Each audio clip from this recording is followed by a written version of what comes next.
काफी बंदे जुड़ गए हैं. We can start. Okay. To all the listeners, a very good morning, good evening, Sat Shri Akal, Salam, depending upon which part of the world you are. Today, I have a very, very interesting topic, a topic which is very close to my heart. And, we'll discuss a bit of geopolitics and the topic, as you say, is, and some of you might be confused, what is this? And some of you might not even know some of the terms that are in the topic. But I assure you by the end of this talk, you will probably be convinced that, why I say that Khalistan might be the path. And I'm using the word might, but I'm convinced it is the path to global peace and prosperity and solutions to many of the current problems that we are facing. So with me today, I have a special guest, now a very close friend whom I met via Twitter, Ali Hamza ji. Ali Hamza is, he is an ex-fighter pilot from the Pakistani Air Force. As many of you know, I am an ex-Air Force officer from Indian Air Force. So it's a very unique coming together of people with two different backgrounds. Both of us are retired. And Ali Hamza today, after leaving service, he is actually, studying international relations, specializing in geopolitics and its impacts. So he comes with an intense, I would say, background of an understanding of Pakistan, and then the structure within Pakistan, and then also now he has developed the theoretical understanding of how the world works. And so, welcome, Ali. I did most of the introduction, but thank you so much for joining. Thank you very much for having me, Paji. I am honored. Thank you. Yeah. So,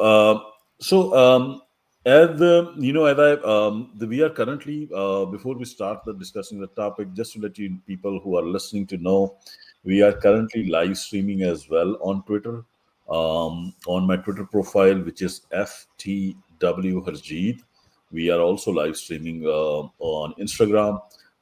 And then we have a Twitter space also live. So in case you want to ask some questions, you can come to the Twitter space, and we'll have a in between. We'll take some breaks and allow the audience to ask questions. So let's without further ado, right? Let's say, why do I say that is Khalistan the path to global peace and security? So when I say Khalistan, people will not even know what I'm talking about because many people in the West don't know what the problem is. Khalistan, we'll talk about it. Let's go back. Khalistan is a idea of a sovereign state for the Sikhs in Indian subcontinent. And let me pull up the map of the Indian subcontinent for you guys. So this is the Indian subcontinent that you see. Okay, as you can see, this area of that you see, which is in the north, as you see, it is so well protected by the Himalayan ranges, right up till even on the western side of it. This whole landmass in between is called the Indian subcontinent, and it currently houses, I don't know what is the number. I think around 2 billion or more than 2 billion people, I would say by now, and in this whole area. So it houses a major, and historically also this whole area has housed more than 33 to 40% of the world population always. And that is because the climate in this area is very mild. You can survive here without electricity, and the weather is not as harsh as you find in Europe and other parts of the world. So historically, this area has always been very deeply, densely populated. What is the current political situation here? Okay, but this area, so it's very important historically and even today. So this is now the political map of that same region. And the country that you see on your map is India. As you see, this India has India calls them states, but you see there are 29 different states within India. uh, Karnataka, Andhra Pradesh, Ladakh, and you see this small state here called Punjab. This is what the Sikhs. It is the Sikh dominated. Sikhs are a religion, very modern religion, and they are a majority in this part, this small state, and they are demanding that they be given their right to self determination, and they don't want to be part of this whole Indian empire created by British. So that is what Khalistan word is coming from. So we'll talk about it and say why, how come we, if we give this small piece of land their sovereignty, how can that solve the world's problem? And that's very unique. Okay, you will, as we go through this complex maze of this whole subcontinent, you will understand why just giving sovereignty to this small piece of land can solve all our problems. So so this is a political map. This is for the understanding first. All these and many a time people look at India and call everybody Indian, but the reality is India is a empire created by forced subjugation of these 29 nations. Okay, there are 29 different nations. All of these states have different languages, different culture, different ethnicities. Like the state in Karnataka or Andhra, I stayed there for 5 years, but I don't speak even a single word of Telugu language. And so these are very, very diverse people, very, very ethnically different, linguistically different, and they are nations in themselves. Some of these nations are more populous than the nations like Germany or Spain or France even. Then on the western side is you see Pakistan, and we'll see the political map of Pakistan as well. Pakistan also has a lot of diversity, maybe not as high as India, but it has four major, I call them, nations within it. Punjab, which is having the highest population, Balochistan, highest landmass but less population than Sindh, and then they have northwestern. Now they call it Khyber Pakhtunkhwa, and then they also have Kashmir. Okay, so these are also different proud nations in themselves. So this is a political map of Pakistan, and together India and Pakistan we call it the Indian subcontinent. But this is the Indian subcontinent. Okay, now to understand let's talk about Khalistan and how this political map came about. It is important for today's discussion to understand South Asia a bit more closely. As you have heard, these two states, India and Pakistan, are in eternal kind of conflict. Both of them are nuclear armed, and just very recently they almost had a fight. Where like they had all their air forces kind of slogging it out. But to understand this Khalistan, India, Pakistan, you have to understand what happened when British left. The British created this whole, subjugated this entire landmass. There were different nations within this. They came in from the south and they started subjugating one kingdom after the another, after another, after another. And then they formed this centralized empire. They used to call it British India. And it was all part of one empire. And it was their Indian empire. And and and then this is a map that was existing before they left in 1947. And when they left in 1947, a debate emerged. Okay, who is India going to be like an empire, like one structure, or these state or these nations will get their own independence, or what's going to happen? And in that, there are three major personalities which emerged. So, as I said, while the subcontinent had different dimensions of identity, like you have Bengal, which is a Bengali identity, you have Tamilians who have a separate nation in themselves, you have Sikhs, you have Sindhis who are also separate nation in themselves. But when they were leaving, in reality, there are three major. The religious side of the identity became prominent for some reason, good or bad, we will know. And the lead group, three major groups emerged, who basically started having to say that what is going to be our political future. And the leader of the Muslims, and there is one is who came about, was Qaid-e-Azam, the Pakistanis call him Muhammad Ali Jinnah. And for Hindus, there emerged a political leader called Karamchand Gandhi. And both of them are actually Gujarati. Okay, both of them were, while their religions were different, they were Gujarati, and they spoke the same language, and probably also came from the same caste background, to my knowledge. But then you so these emerged as two major you can call spokesperson of the Muslim rights, Hindu rights, and then for the Sikhs we had Sikhs who punched above their weight, but they were in terms of like the amount of property they owned, the amount of influence they had. But in terms of numbers, the Sikhs were roughly around, not more than 1% of the entire population. But they were a very important part of the discussion because they were almost 40% of the Indian army. They were also owning a lot of influential, areas of agriculture and industry, and the Muslims were roughly 33%, and rest of them, I won't call them Hindus, but Gandhi used to call them Hindus, which included maybe around 23%, 25% or untouchables. And then there was Gandhi used to call all of them Hindus. So you can call Gandhi kind of emerged as their spokesperson. Okay. This is how kind of came, the map looked at. And you see the green part, the states which are in the green part were Muslim majority states. The states which were, there were Muslim majority states on the east of India and on the west of India. And then there were some other Muslim majority states like Junagadh and Hyderabad. This kind of still doesn't give you a full sense of where the religious populations reside. Yes, these green states were having Muslim majority, but then Muslims were also in large numbers in this orange and saffron area, which were Hindu majority states. So it is not that all the Muslims were in one part. Okay, but for the sake of understanding, you can say that the western part, the states which are in the western part, they were Muslim majority. Same way, the states which were on the eastern side, they were Muslim majority, and the ones in the middle were Hindu majority. But that does not mean that the middle ones did not have Muslims. They had probably more Muslims than what were on the western and eastern side, but it's just that they were not in majority in this area which is shown in saffron. So the saffron area is where the Hindu majority states were. So Gandhi, when British were leaving, there were two major ideas that emerged for the subcontinent. The Muslims and British, or Jinnah and British propagated that India should have what they call a United States of India.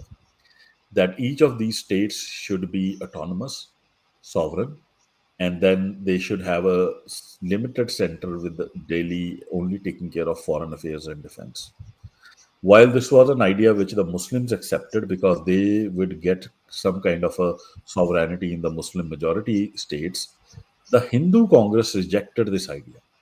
The Hindu Congress wanted that there should be no autonomous nations or states within the federation, that every power should be centralized within Delhi, and there should be one man, one vote, no special rights or protections for the minorities, which basically meant that given that Hindus were 66% of the population, that they would actually, this will become like a Hindu Rashtra, provided the Hindu identity of theirs kind of dominated their mindset.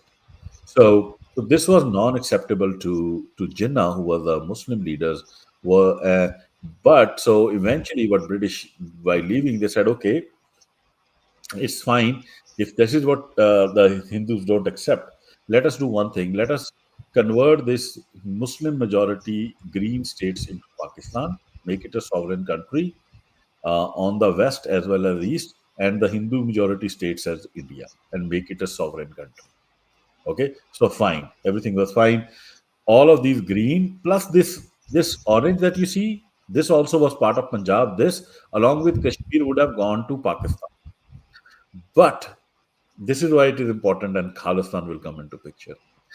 The Hindu Congress convinced the Sikhs who were living in Punjab, were only around 18% of the population in Punjab, that they should demand that we don't want to be part of Pakistan and we should be either separate or be made part of India. And they made them a lot of promises that, okay, if you become part of India, then we will give you autonomous country in Northwest and you can live with full autonomy, and the Muslims, you will be suppressed and whatnot. So the Sikhs in Punjab basically voted that Punjab should be divided. You see this whole area where the cursor is along religious lines, and the East Punjab should be given to India. And they were successful in this. The East Punjab was divided along religious line. Only half of Punjab was given to Pakistan, and the East Punjab became part of India. And due to that, the Kashmir also got cut off the from Pakistan to a great extent, and India went in and occupied Kashmir. So Kashmir became a conflict zone as well. And because of the division of Punjab, which the Punjabi Sikhs basically then voted, we don't want to be part of Pakistan, we want to be part of India. So this is what happened in 1947. The British left with this. Now, the moment British left, what India did was what India had promised. They created a very centralized style constitution wherein they said that we will be a pure democracy. All the decisions will be, made by majority. There'll be no special protection for minorities like Sikhs, etc. Everybody is equal. Okay, that's fine. But what happens to the 2% Sikhs if the people look at their dimension mostly from a religious angle? If you read the Constitution of India, if you read their fundamental rights chapter, and the constitution was almost written like a communist manifesto, with the state having all the powers and the people having almost zero power at the local level. Even the fundamental rights chapter that they wrote were basically 4 lines of saying you have right to freedom speech, but then 40 lines on how the state can take that right away from you under every pretext and all. And then the Indian state went to do what I call Hindu nation building, because this whole area is very heterogeneous with a lot of linguistic diversity. They went about saying, okay, we are going to force one language on everybody so that all of them forget their native languages, their native religions, and they develop the same way of thinking, which is the Hindu way of thinking. So, what I call like the Indian nation building exercise they indulge in.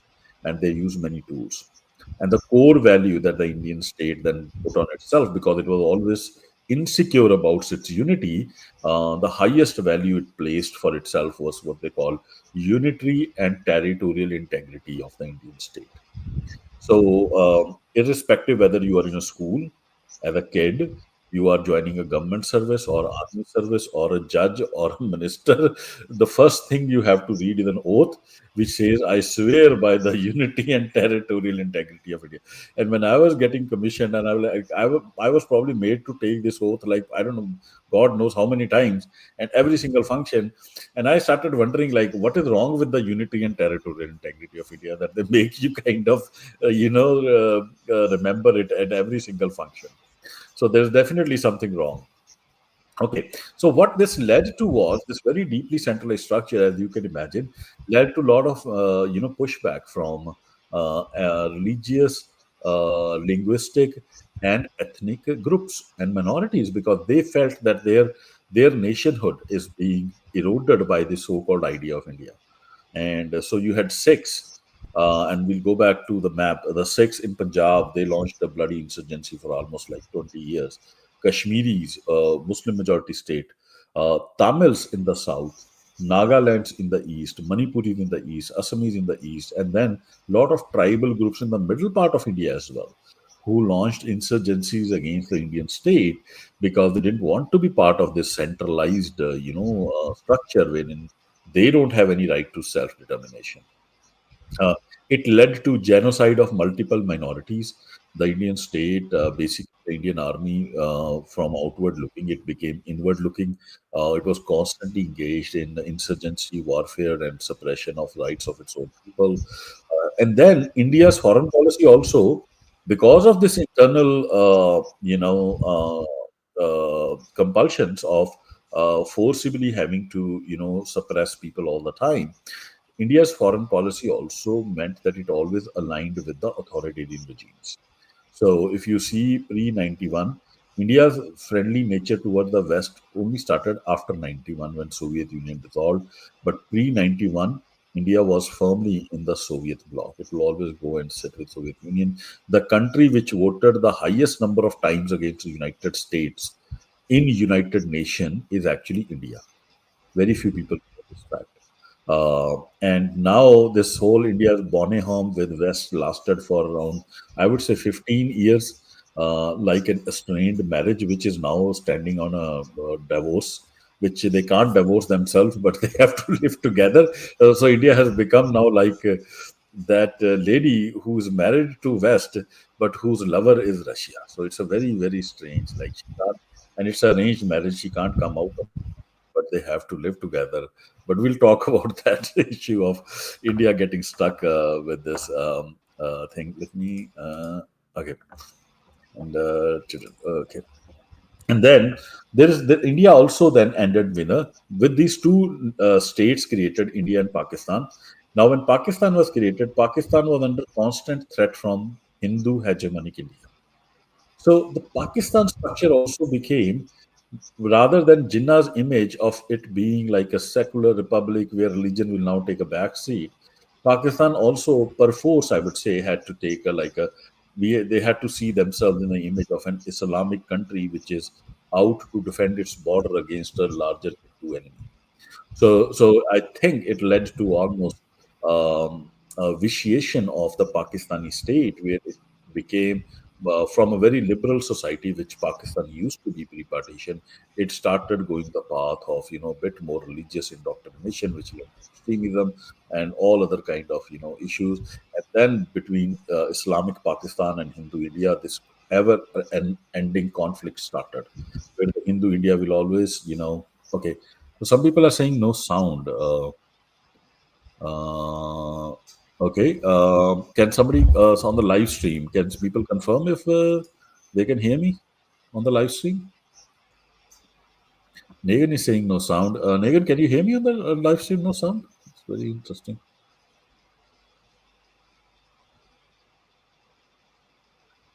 Um,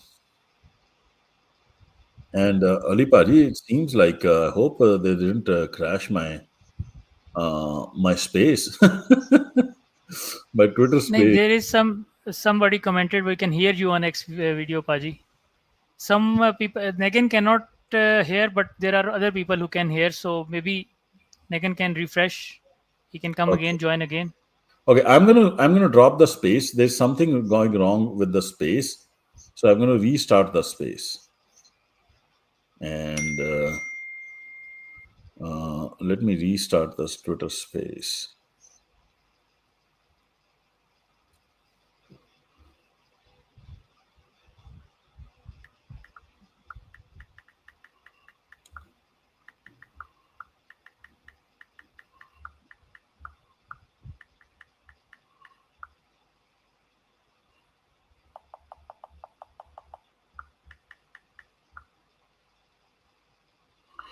Okay,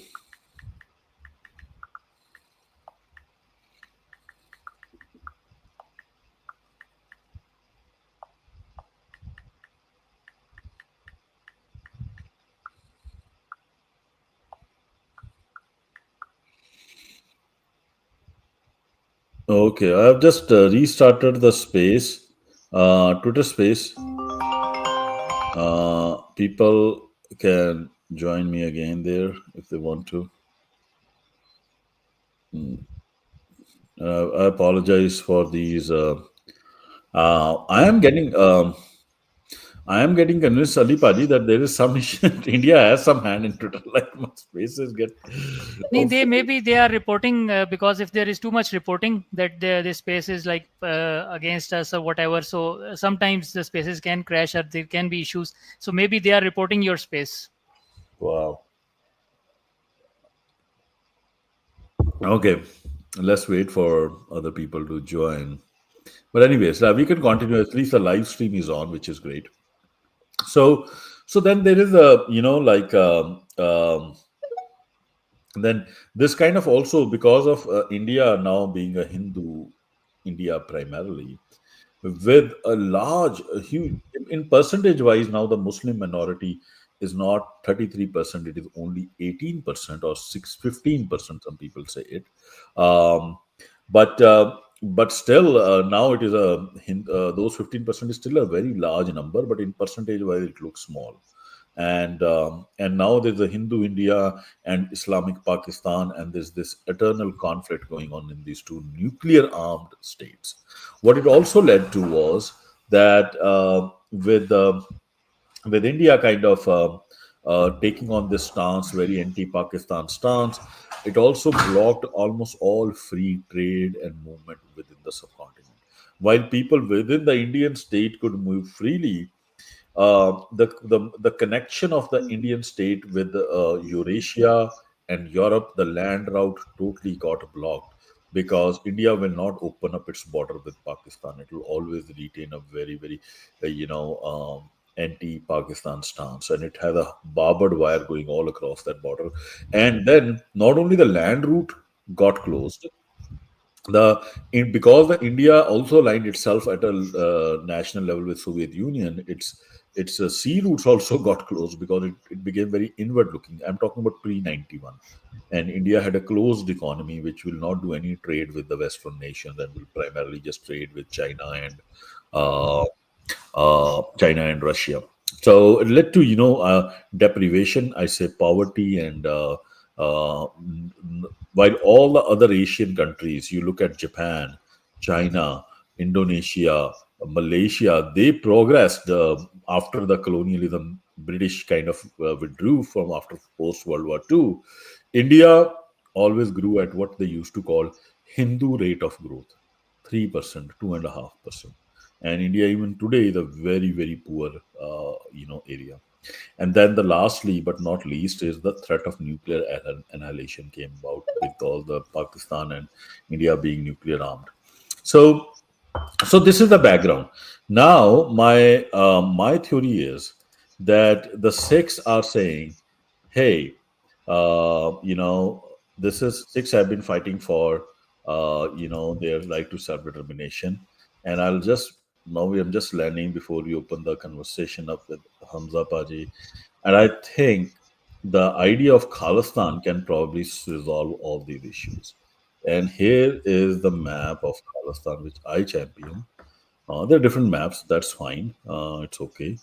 Um, so the Sikhs, this is a Sikh majority, I almost tell Sikh majority area, and the Sikhs are saying, hey, the only solution to this problem of India Pakistan is if we become a sovereign, neutral, friendly state which has friendly borders both with Pakistan and India, because the Indian state in its current form is never going to have a friendly border with Pakistan, and that will result in resolution of the Kashmir issue, and that will also open up free trade across these. So that's what the demand of Khalistan is by the Sikhs, and the hypothesis is that this will actually help bring, not only regional peace but global peace. So that being laid out, sorry I took a bit more time, Alipaji, but No problem.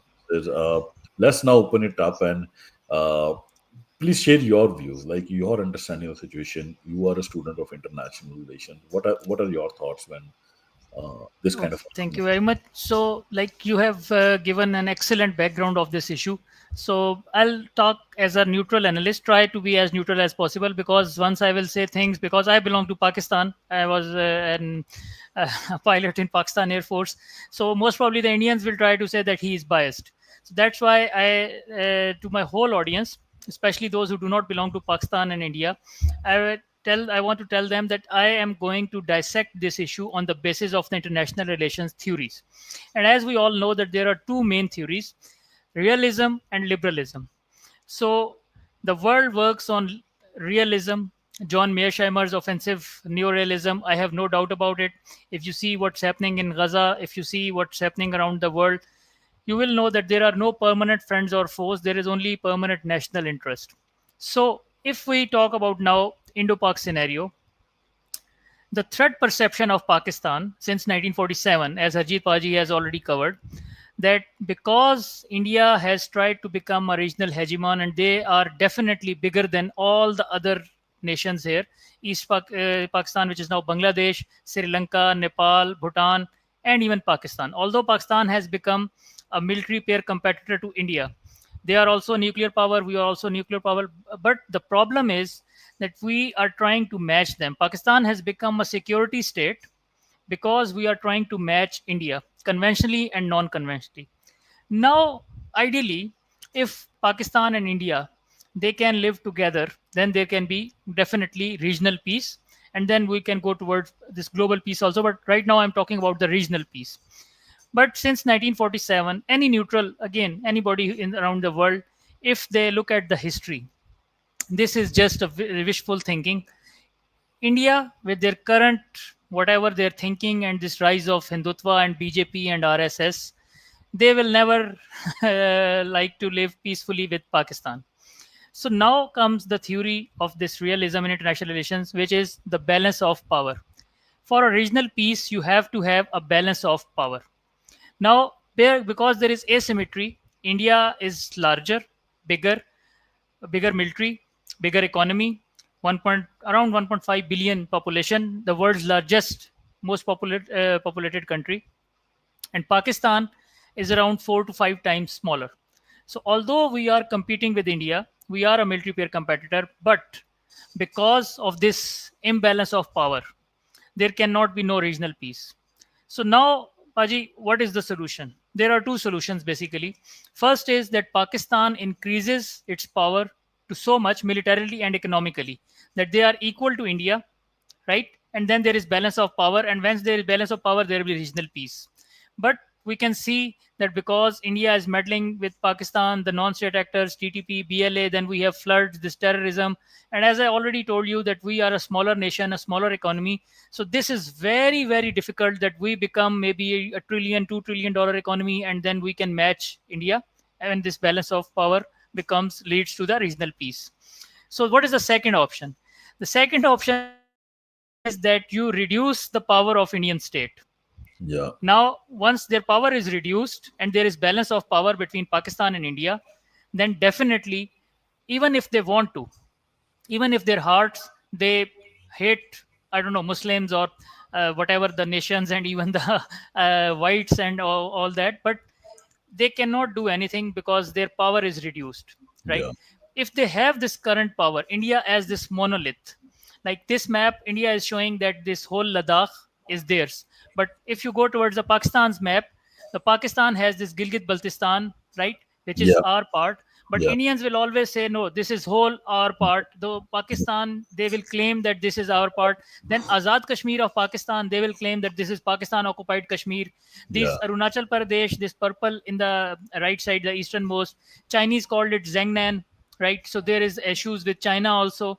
So till the time India exists as this monolith, and they have this chest thumping behavior and this and that we are a regional power, I am telling you from as a student of international relations, there can be no peace, right? Yeah. So if you want peace in this region, which is very, very important, because Bill Clinton in 90s said that South Asia is the most dangerous zone in the world.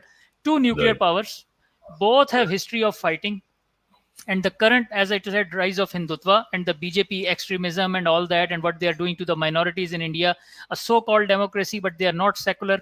It is a clearly a hardcore Hindutva state, and there is no tolerance. And I can give you dozens and dozens of examples, but we will detract the conversation, so I'll just leave it at this point. Now, what you have to do is that you have to reduce the power of Indian state, and to reduce that power, the ideal solution is that you give self-determination to three main, I'll say, first Kashmir, then there Khalistan, like the map you showed, and then the West Bengal, which was going to be the part of East Pakistan or Bangladesh, like the map you showed in 1947. West Bengal should have been unified with East Pakistan or now Bangladesh, right? The Bengali culture, even with their Muslim Indian separations, but yeah, exactly this picture. So the East Pakistan has this, should have this West Bengal. It is now Bangladesh. So just saying theoretically, even if Indians don't like it and they take it personally and they'll start abusing me, okay, that's fine. But anybody around the world, if you can say that I am wrong academically or theoretically, right? I am ready to debate with you, absolutely. Personal feelings aside, if you give West Bengal to Bangladesh, you make Khalistan like the map showed, Kashmiri freedom, right? And then there is an India with this, their south and center and north. Now, whatever they say in their hearts, but they cannot bully the neighbors in the South Asia. So this will lead to balance of power, and then this will lead to regional peace. With regional peace, like a European Union, like let's say supranational alliance, that we have this whole complete 5 7 states, ठीक है, Pakistan, then Khalistan, then India, then Bangladesh, Greater Bangladesh, whatever, and we have open borders. We are a political and economical union, right? And we are going towards progress and prosperity. No arms race, no security threat, no security dilemma, nothing like that. No wars, no nuclear holocaust issues that we are going to fire nuclear bombs at each other and half the world will die because, like you said, 2 billion people, around 2 billion people live in this area. And if you include China, around 1.4, and then Afghanistan and Iran and all that, around half the world, 4 billion people, they live around this South Asia, including South Asia and around South Asia. So, God forbid, if anything happens, nuclear exchange, the nuclear radiation does not know that I have to get a passport and this is Indian border. Now this is Bangladeshi border. Now this is Chinese border. So I should stop at the border. The nuclear radiation can spread with the winds. It can go towards East Asia. It can go towards Southeast Asia. It can go towards Central Asia. It can go towards Gulf countries. So the most important region that needs peace is this South Asia. And again, academically and theoretically, please keep your personal feelings aside. If you can tell me any other option how to have peace here, right? Only I said there are two options. Number one, Pakistan should become as strong as India, which is like physically not possible because geographically India is 4 times bigger, right? Economically, they are about 7 to 8 times bigger, right? We are a smaller nation and we have the threat. The secure Pakistan is a security state only because of India. I have the threat from India. I have to make my spend my money on arms. I have to be ready militarily. Then the terrorism in Pakistan, the non-state actors, TTP, BLA, there is absolute proof that they are being funded by India. Kalbhushan Yadav was there, whatever he was doing in Balochistan. So if Indian states, again, I'll say that if it is power is reduced and the balance of power is achieved between Pakistan and India, and then there are small friendly states, Bangladesh, Khalistan, like other Sri Lanka, Bhutan, Nepal, they can all, they only India is the biggest bully. Again, I'm sorry to say Indians if they are listening, but this is the reality. So now after that, as I've told you, example of Europe is in front of you. You can make Schengen area, you can make EU, European Union, a political or economic alliance. You start from Bangladesh and then you can go till Central Asia or Europe if you have this Afghanistan also and all that, because from Bangladesh you will cross into India, from India you will cross into Khalistan, from Khalistan you will cross into Pakistan. The trade is coming and going, absolutely no problem. And a prosperous and progressive region, South Asia, with around 2 billion people. And it can be the new Europe if you achieve this. Otherwise, Pakistan and India will always be fighting. And God forbid, I'm not even talking about nuclear exchange, even in conventional, right? This region will be always be a hotbed and a problem for the whole the regional issues. If there is no regional peace, it will always disturb the global peace at a greater level. So this is basically my brief IR theory. So if anybody academically disagrees with me on theoretical basis, not your personal feelings, please, but I am ready that you can comment and you can ask questions to me about these, that your theory is wrong. Please tell me how accept this balance of power. How can you achieve peace if there is asymmetry? India will always be stronger. They will try to attack Pakistan. Pakistan has to defend. So even with my lesser resources, I'll have to militarily compete with India, and Yeah, this will always keep on going. yeah, yeah. No, this is so important for people to understand, Hamza Paji, that for peace you require balance of power. That the root of conflict and tyranny and violence always lies in power imbalance. Okay, so if you look at this is for people to understand why we say so. Take a simple example. Suppose you have your, God forbid, let's take an example of a person. That person has his kid, in a hospital. He needs a lot of money, just 10,000, not a lot of money, just say 10,000 rupees for saving the life of the kid in the morning for some reason. And he doesn't have the money. And he needs the money by tomorrow. And he's arrived walking in the middle of the night and he's a powerful, big guy, and he sees an old person walking, 90-year-old, who is going to die probably in a couple of days. And in his bag, he has, let us say, 20 million rupees. and that person will not give him 10,000 rupees, but he knows that, hey, I need that. He then, in that hour of need, what he's going to do is he's going to slap that old guy and take that 10,000 rupees to save the life of his kid. And you know what happened in that moment is that person committed violence and a crime because he had power imbalance. If it was not the 90-year-old guy, if it was a guy like who was as powerful and maybe armed like him, he would have thought 10 times before doing that particular act. But now, because of power imbalance, you see it led to violence and a crime.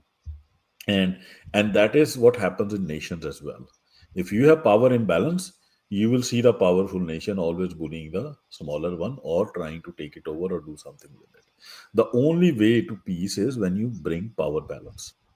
That is why we even look at it in societies, the mass scale genocide or human right violation of people, any people, have always been conducted by their own state, because the people, especially if there is a minority group in a multi-ethnic state which is now powerless in front of a big government, that government and the majority group will tyrannize that minority.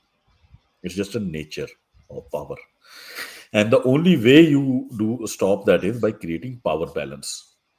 Sometimes within state as well, by giving your minorities extra protection or giving them some special privileges.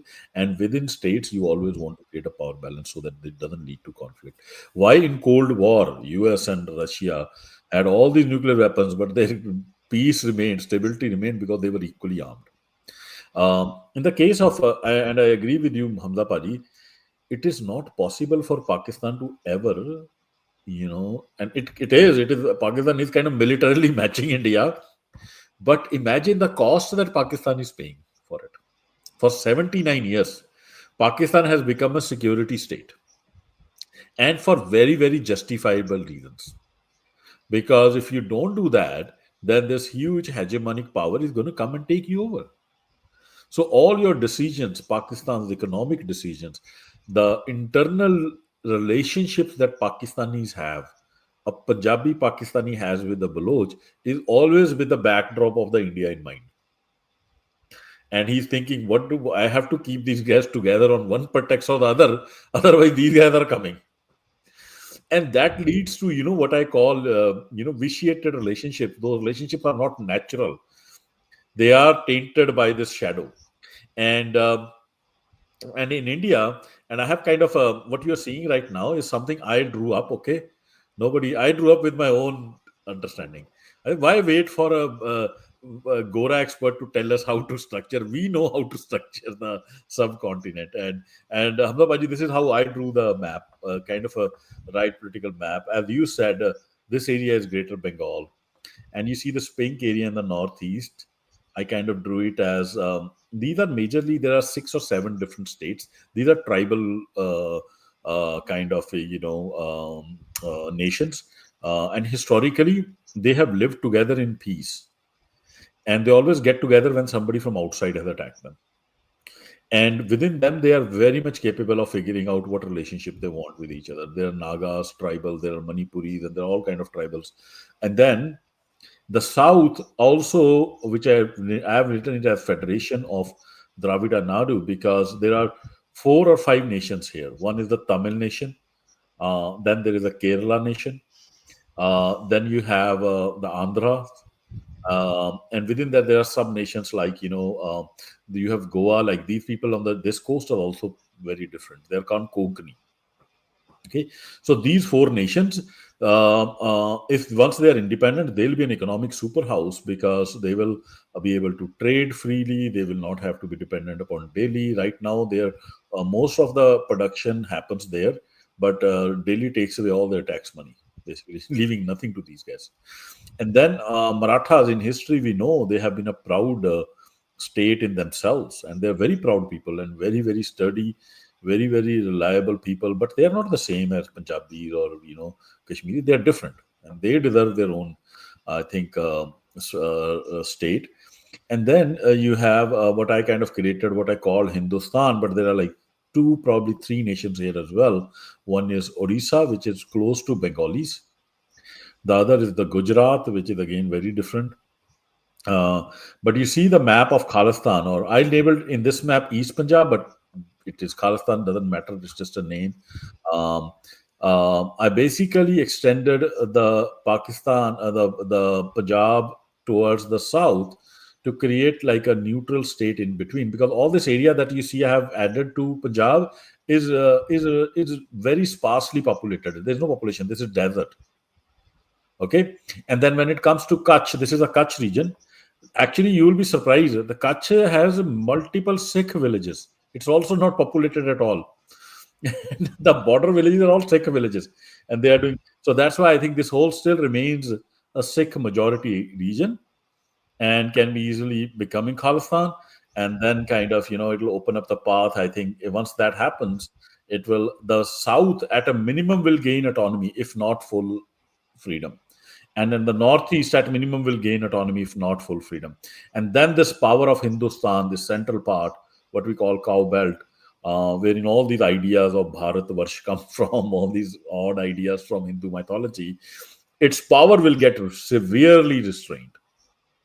And that's it. But like, I wanted to take your comment, like when you look at this map, any suggestions on this, like, or how do you like this map? Just some feedback. I drew it on one day. I just sat and said, hey, Rajit, what makes sense? Let's just put it on paper. This is amazing because I told you about three things: this like unification of Bengal, right? Mm, Then Kashmir, and then only this Khalistan. mm, I didn't know even about this the other federations: Rajputana, Maratha, mm, Dravida Nadu, and this Eastern, like mm, this Tamil Nadu and all that. So if they can get autonomy also, because this what I know, I don't know India like better than you, but mm.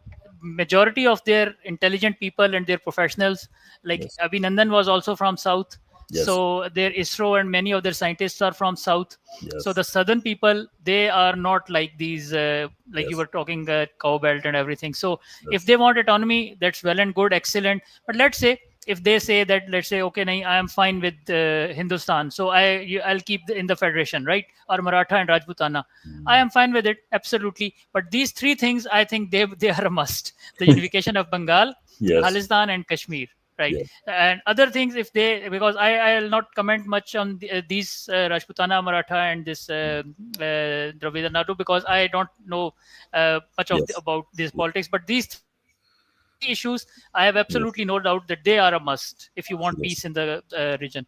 Yes, I just wanted to. I totally get it, because you are now not connected with the Indian landmass, right? Being in Pakistan, but I wanted to kind of use the opportunity to kind of bring this out for your knowledge as well, and probably when you interact with other Pakistanis. If you see the South, these South people, they are not even Hindus. Okay, technically, they are like labeled Hindus, but their religion, they have very native traditions. Like the Gaudas, they bury their dead. Okay. In the Tamilians, the marriage rules, everything is, those are very native tribal traditions. They had different religions. Once the British came and they imposed this Indian identity, and the British Hmm. left, the whole this Vedic Aryan elite, the caste elite from north, it very cleverly told the South guys as well that you are also followers of a Vedic Dharma. Hmm. Hmm. Okay, so it's a kind of a sophisticated brainwashing they are undergoing at the hands of these North Indians who now have the power. And the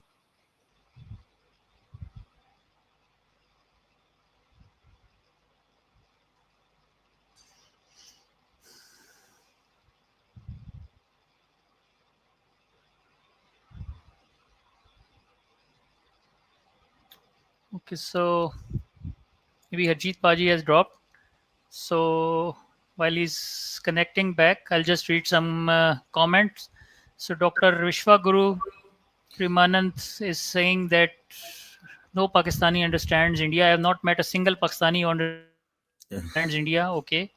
So the internal demography and the treachery of the Brahmins is hard for a non-Indian to understand. Okay, right. So I have some idea, but definitely I'll say I don't understand it. Hindutva is a mere child in front of Congress. Absolutely, Congress is more dangerous than BJP. I have no doubt about it. Absolutely, I say that they are soft-core Hindus and they are more dangerous than BJP. Hindutva actively exposes itself, but Congress remains the good guy. I agree. So India never was or is secular. No, it's not. But they call themselves secular, so that's why I was saying that they it's a hoax. Yes, again I agree.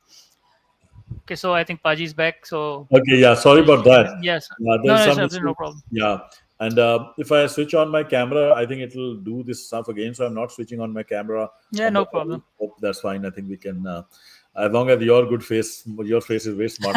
Thing on, Thank you. it will keep attracting the crowd. And anyways, so yeah, so this is what I was talking about the South. I was talking about the South. Okay, Ahmedabadi, you have not interacted, but I can tell you, wonderful Hmm. people. Okay, they have nothing to do with these cow belt caste elite, and the people you will meet, hardworking, truthful. You will see even the corruption in the south is way less. Now they are also learning corruption because of the influence from north, but otherwise there is zero corruption. Okay, the people will work like anything. All this missiles that India is able to build in why, and we talked about it, right? That why India is able to build these missiles like Agni and send these to space missions, like build a sophisticated space mission, but cannot build a simple aircraft in 70 years. That is the difference between DRDO and ISRO. ISRO is the southern professional dominated organization from day one, and DRDO and all these HAL are basically employment giving avenues for the North Indians, and these guys don't work at all. Okay, but I'll tell you the story that you will be amazed that, and and the South Indians, because they are hardworking, they are diligent, and and they have been. The problem is these guys are peace loving. Okay, they don't want to fight with anybody, and because they're peace loving, and they feel this, they just don't take things up in such a manner, in terms of their right to self determination. But they are not happy at all. I can tell you right now, they're very pissed off, and we have to form alliances and coalitions with them as well. Yeah. So then I want to touch upon one thing that I think somebody pointed out here. Peace is not an option for India. Okay, I think that's very profound. I think that is something that the Pakistani strategic establishment sometimes they feel they don't understand. Sometimes they feel that they're happy that they are deterring India, but I don't think it is in their. I just read this word called somewhere. I'm not a student. Grand strategy. I think India has a grand strategy, and their grand strategy is a Khand Bharat, and that extends up to Europe. But I don't know what Pakistan's grand strategy is. I think sometimes some people talk about Islamic Ummah will bring back that whole thing, but like, are they serious about it? Like, it's sometimes I feel it's just a fantasy. And what we can do is be serious about realities on the ground. And why does the Pakistan establishment not get this point that just you pointed out that hey, if we cannot get balance of power with India, like it's not balance of power, it's at a cost that we shouldn't be paying. That there has to be a better way. What's your No, understanding? absolutely, I agree, and definitely this grand strategy of Muslim Ummah is a fantasy, because Pakistan's guarantee just to exist. Yeah, so I don't know. That's the doctor who's this Dr. Vishwaguru Premanand, but he is like right about so many things. But he's saying he's still Hamza still does not understand India. Actually, I have never said Again, that I understand India. So he's also not happy with my comment about West Bengal, that West Bengal can go there. So the point is basically, what I'm trying to say is that I, as a student of IR, I absolutely agree with this notion that but it's a before you time say, India is like this. I have to read his last sentence. He says, Pakistan's grand strategy is just to exist. Honestly, I Yeah, so agree with him on this one. so But it is actually, frankly speaking, like what I told you that. Like you said that Qazi Muhammad Ali Jinnah was like he wanted a secular Pakistan, that minorities should exist and good relations with India, etc. But that is not possible once the Indians, with their all that Hindutva mentality and everything, whether it is Congress or whether it is BJP, so we had to rally around, becoming a Muslim, this and power, and also for unification. You need a unification. So against a common enemy, we united. Okay, so they are a Hindu power and we are a Muslim power, right? But there is not going to be a Muslim ummah, and we are also just in this region. Our complete strategy is India centric. How to exist, like he said. So how to defend against India, etc.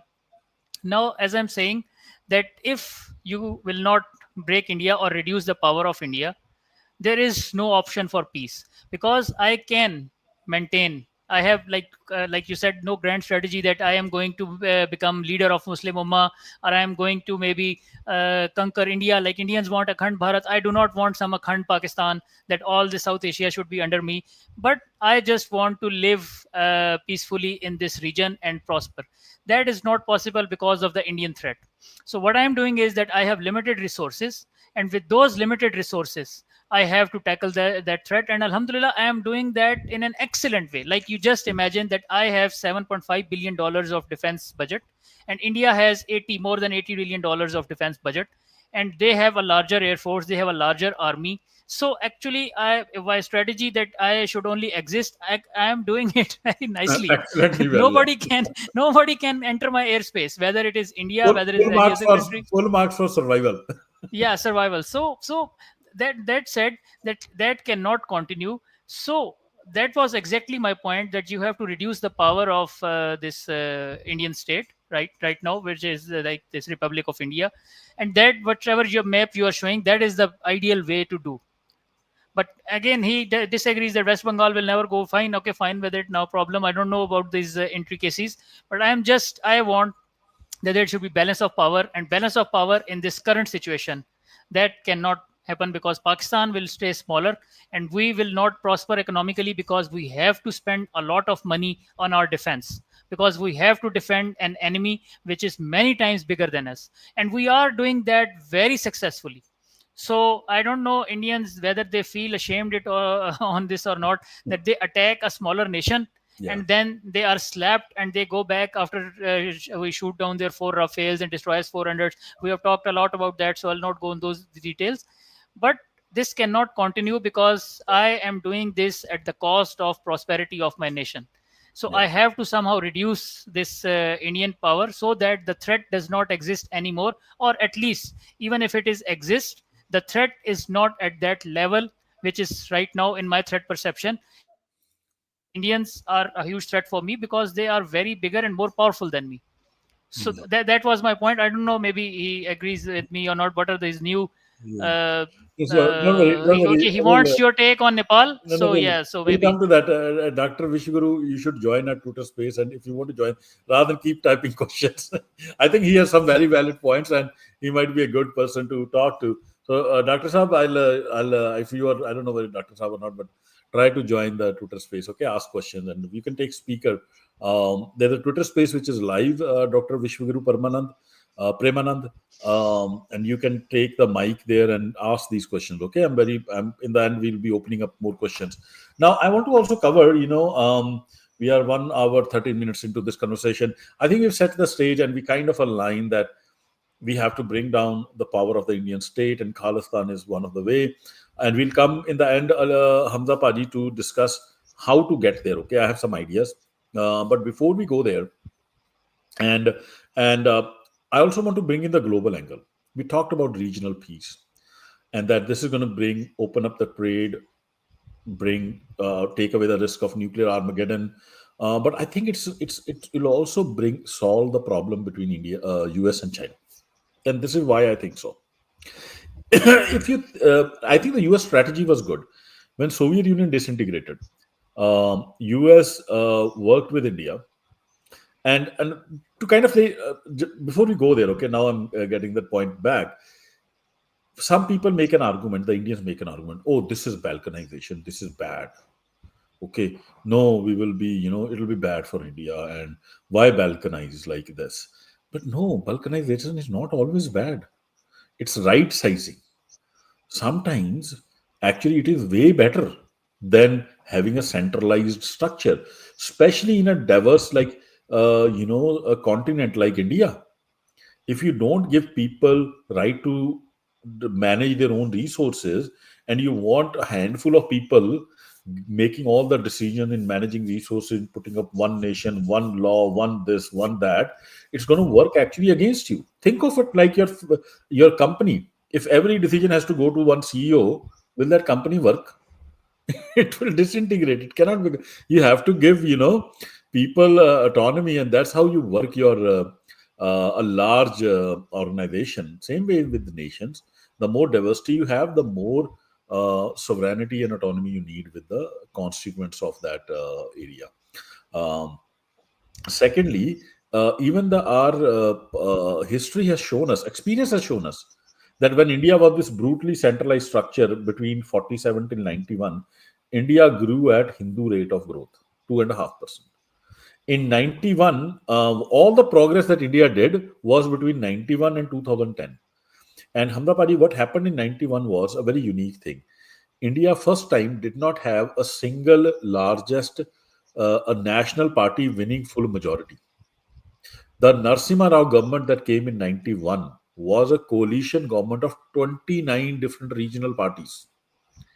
So these different nations all gained equal power in center, because if any one of them stood out, the government will fall.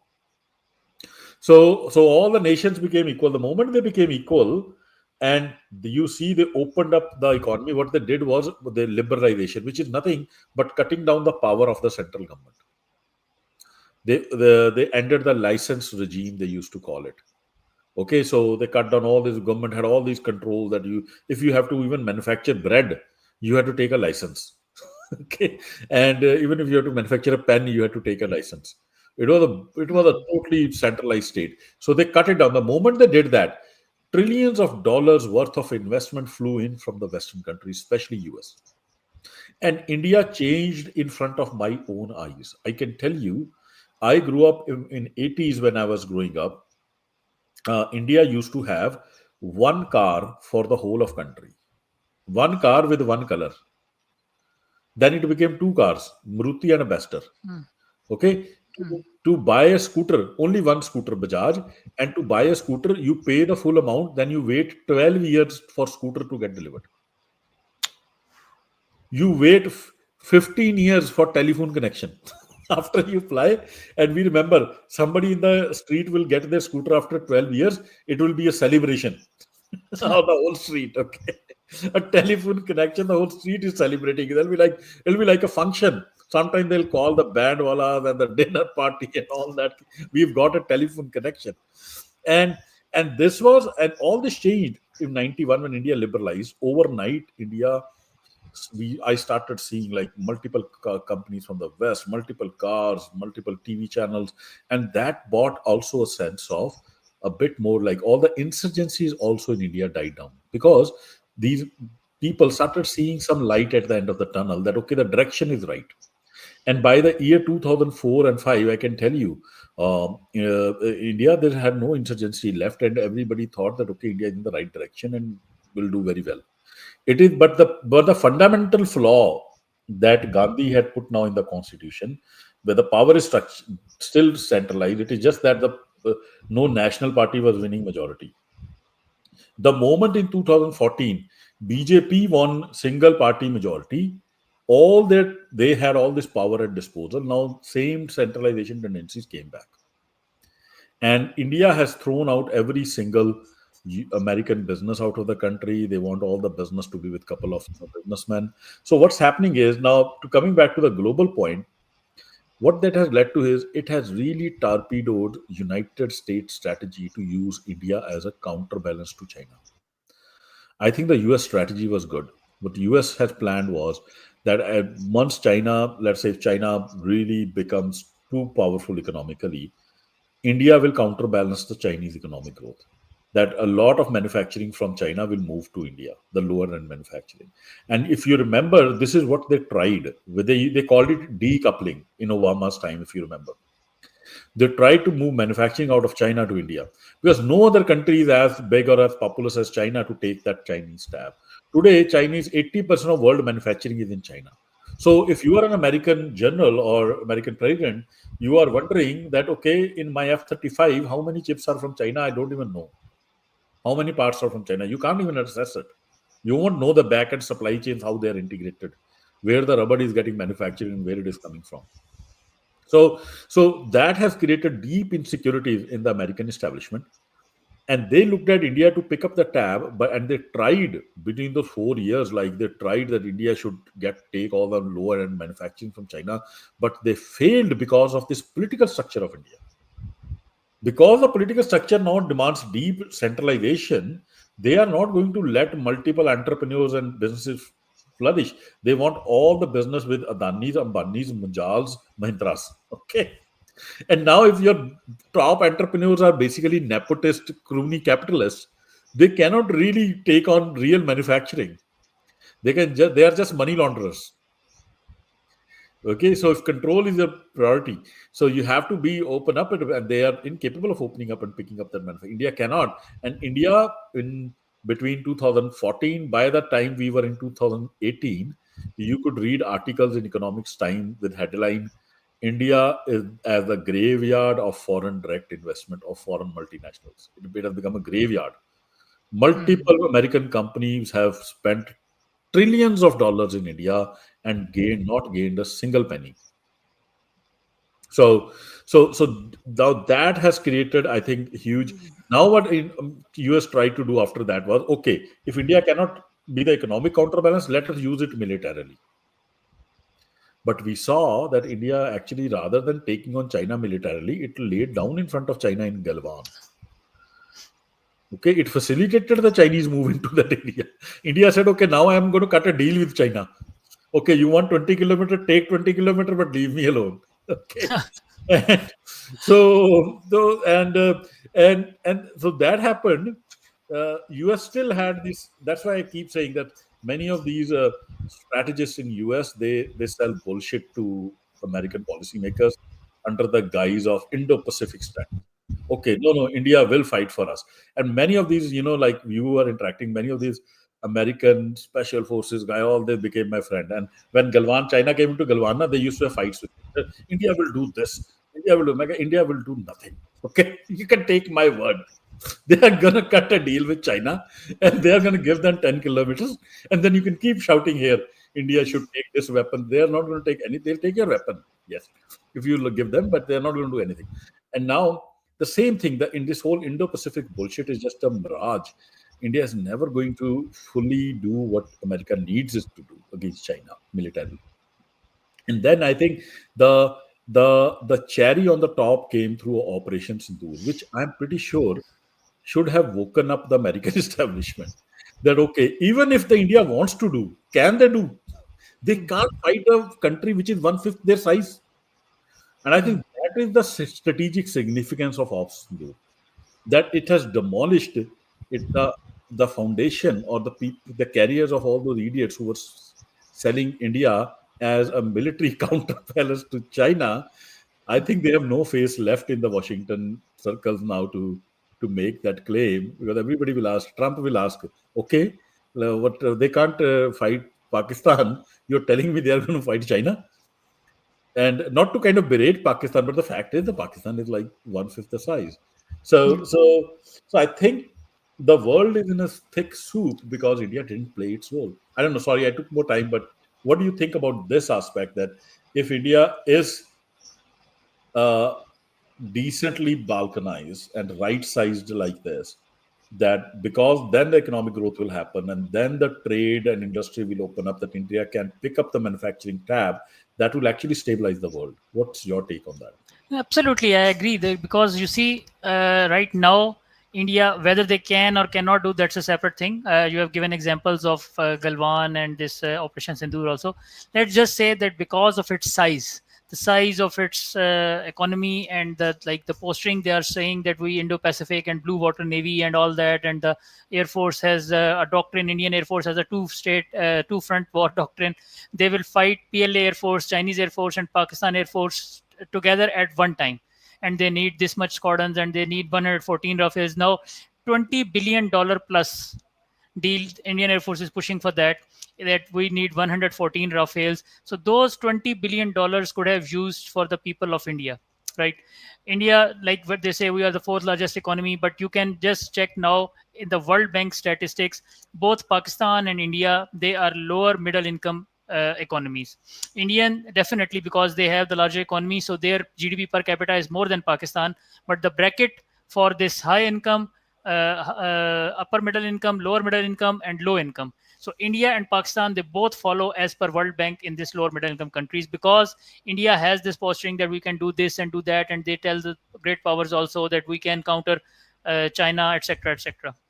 Similarly, now Pakistan has to do, because once China, this India will get 114 Rafales if they go for this deal, then definitely Pakistan will have to spend money, whether we have it or not. But we'll have to cut some costs, maybe at the cost of prosperity and education and health of the people, unfortunately. But we have to match them militarily, which I said very clearly, I am absolutely 100% sure that we have been doing and we can, but it is not necessary. Like you said, the balkanization of India will be right sized. There will be peace. The $20 billion plus one deal, which is going to help only Ambani, this Anil Ambani's Reliance, because the Dassault, the French company which makes Rafale, they have bought 51% stake in this joint venture JV between Reliance and Dassault. So 51% is French share and 49% is Ambani's share. So it will help the billionaires, and maybe, I don't know, he will become more rich, etc. But it is not going to help Indian people. Moreover, it is going to destabilize the peace in the region, and in the broader context, like you said, it is going to destabilize the peace, South Asia's peace, whenever it is at stake. Definitely, you can just Google right now why South Asia's issues impact Pakistan and this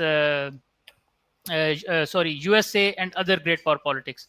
Like now, the global hunger index rating, India is below Nepal, Pakistan, Bangladesh, and Sri Lanka. So Pakistan is not. I'm not saying Pakistan is very good economically or whatever, but India, even with all their great GDP of $4 trillion, etc., they have a lot of issues which can be solved this way. Now, Paji, like I have given you this idea that we need balance of power, but many of your audience, they are not liking maybe my idea of West Bengal and all this. So I'll leave it to you that you should give answers to these questions, because I think we agree, our audience agrees, that you have to reduce the power of this Indian state by the this balkanization. But how to achieve it? Maybe I don't know. I don't understand the Indian politics, etc. So No, no, no, this. no, no, no. He's just one person who is not the majority of the audience. I think they all No, agree. but It's a message. actually he has some good questions. So there is a question by Bazinga that Hmm. in case of formation of Khalistan, what is the assessment for net security, air and land arms for border enforcement? And after that, maybe this Dr. Vishwa Guru's this Nepal. He really wants your comments on Nepal situation, because I just googled that Uttarakhand was part of Nepal, but the Google is saying no, it was not part of Nepal. So I don't know. No, He's saying there's an so. area called Lepu Lake and all, which there is a Yeah, conflict between Nepal and yeah, India. So there's yeah. some parts of Nepal that India occupies. But we'll go to Nepal. But what was the Bazinga's question? The net security after Yeah, Khalistan? it was that in case of formation of Khalistan, what is the assessment for net security? Like, how will Khalistani armed forces, let's say, secure Yeah. air and land arms for border enforcement? Yeah, yeah. So look, people who are in the or have a military background, you will realize that what is your security posture and how much you spend on your military is always dictated by what is your threat perception. Okay, so depending upon the threat perception, so first of all, I am very clear, and I think 90% of people, Pakistanis and Sikhs, will agree that Khalistan will always have a friendly border with Pakistan, because Pakistan to us is the land of Punjab. We share cultural, economic ties, and especially if Pakistan is helping in the cause of Khalistan, so it will be a friendly border there. So there's hardly any threat perception, but there will be on the eastern side. The Sikhs have actually are this unique community which also has good relations with the Hindus. So if on the eastern side, if India remains still like hegemonic, like this huge one entity where the south has not gained its independence and autonomy at least, and the northeast doesn't do that, then Khalistan will maintain a decent security posture towards east side towards India, while still maintaining free friendly relations with them. Okay, but we will not let the guard down. But let us say it becomes like this map that you are seeing. Okay, that on the east side we have right-sized countries. You will see like these, like a Tamilian in Federation. He has no incentive. He has no itcha. He has no desire to ever come to Punjab with an AK-47. Naturally they will want to do trade with you, be friendly with you, pretty much like you see in the European Union. So then this whole area will become like European Union, okay? And this whole area naturally will gravitate towards free trade with each other, and to some extent a common defense for the entire subcontinent. Okay, not a common defense in a way like they will have like common armies and all. They will have their own armies, but what I predict is they will start gravitating. SARC will become a really powerful organization. They will start gravitating towards trade and progress, and then the discussion will go around. Okay, if there is an outside threat, and how do we come together? Like West Punjab, Khalistan, and Pakistan will always have kind of idea of joint defense. It's just but natural. If Pakistan is attacked, you will see Khalistan coming in support. If Khalistan is attacked, you will see Pakistan coming in support. Way more than what you see with China today. It's just natural.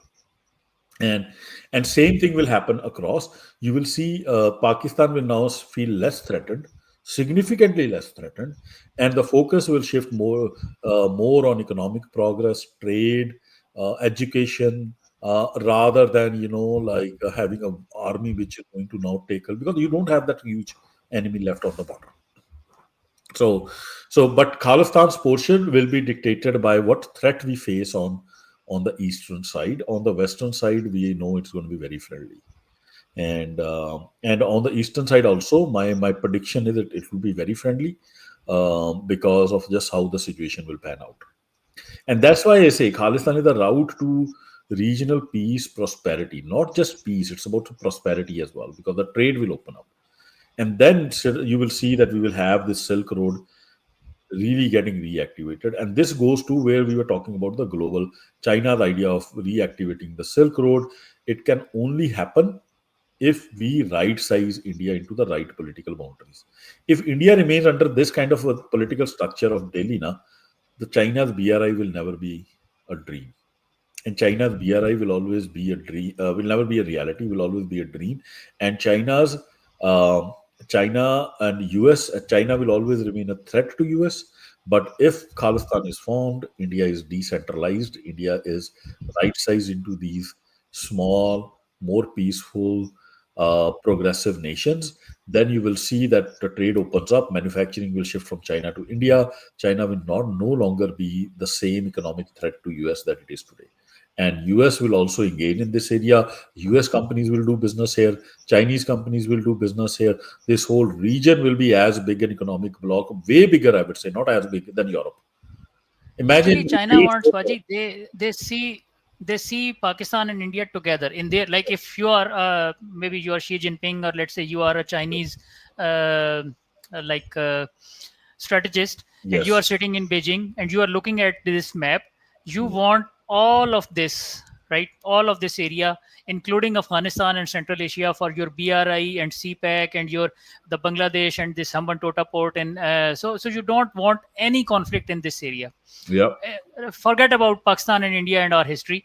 Just look it from a China's perspective, that they are looking at this area and they need this 2 billion people and this piece of whole this land, this subcontinent, and they want to say that okay, we want business here. USA, they want business here. This, it's a huge market.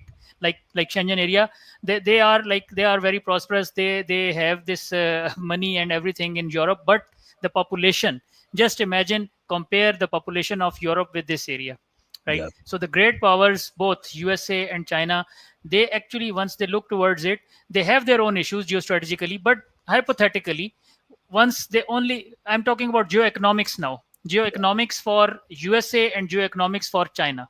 If somehow this region becomes peaceful, Yeah. geoeconomically it makes sense for both these great powers to invest here. China already has stakes here, USA already has stake in Indian market, etc.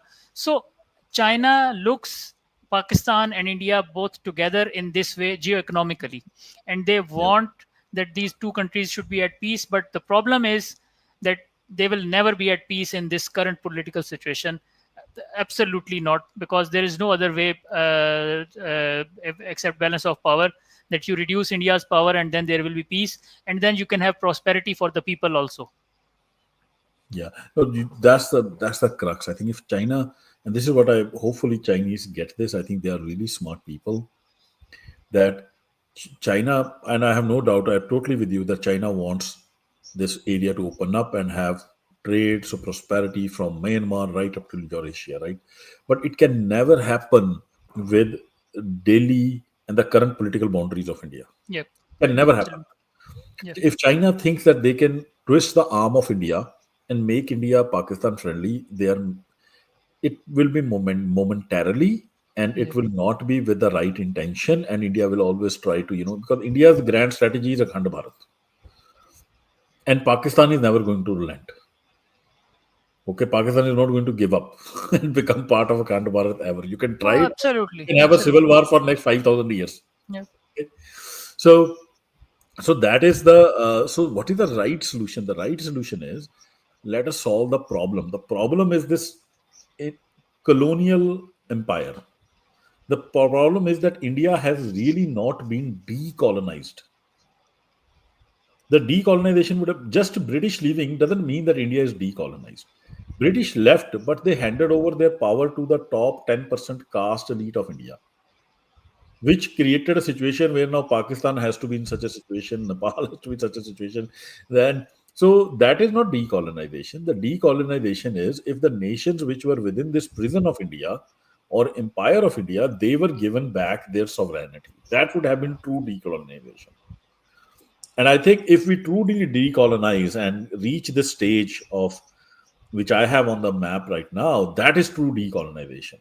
And that is when, you will see that the American businesses will prosper here, Chinese businesses will prosper here, people here will prosper.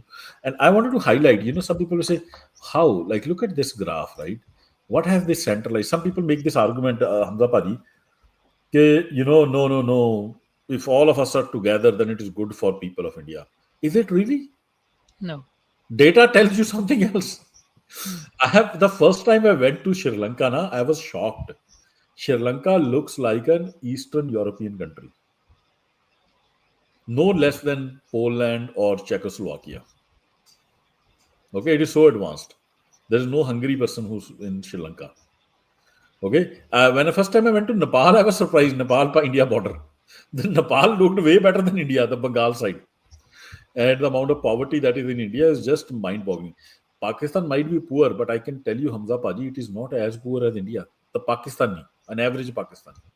No, Paji, our rich are not as rich as Indians rich. Like they're billionaires, there's Ambani, Adani, and whatever, right? So our rich are not that rich, but our poor are also not as poor as the Indians, like Yes. the Indian poor people.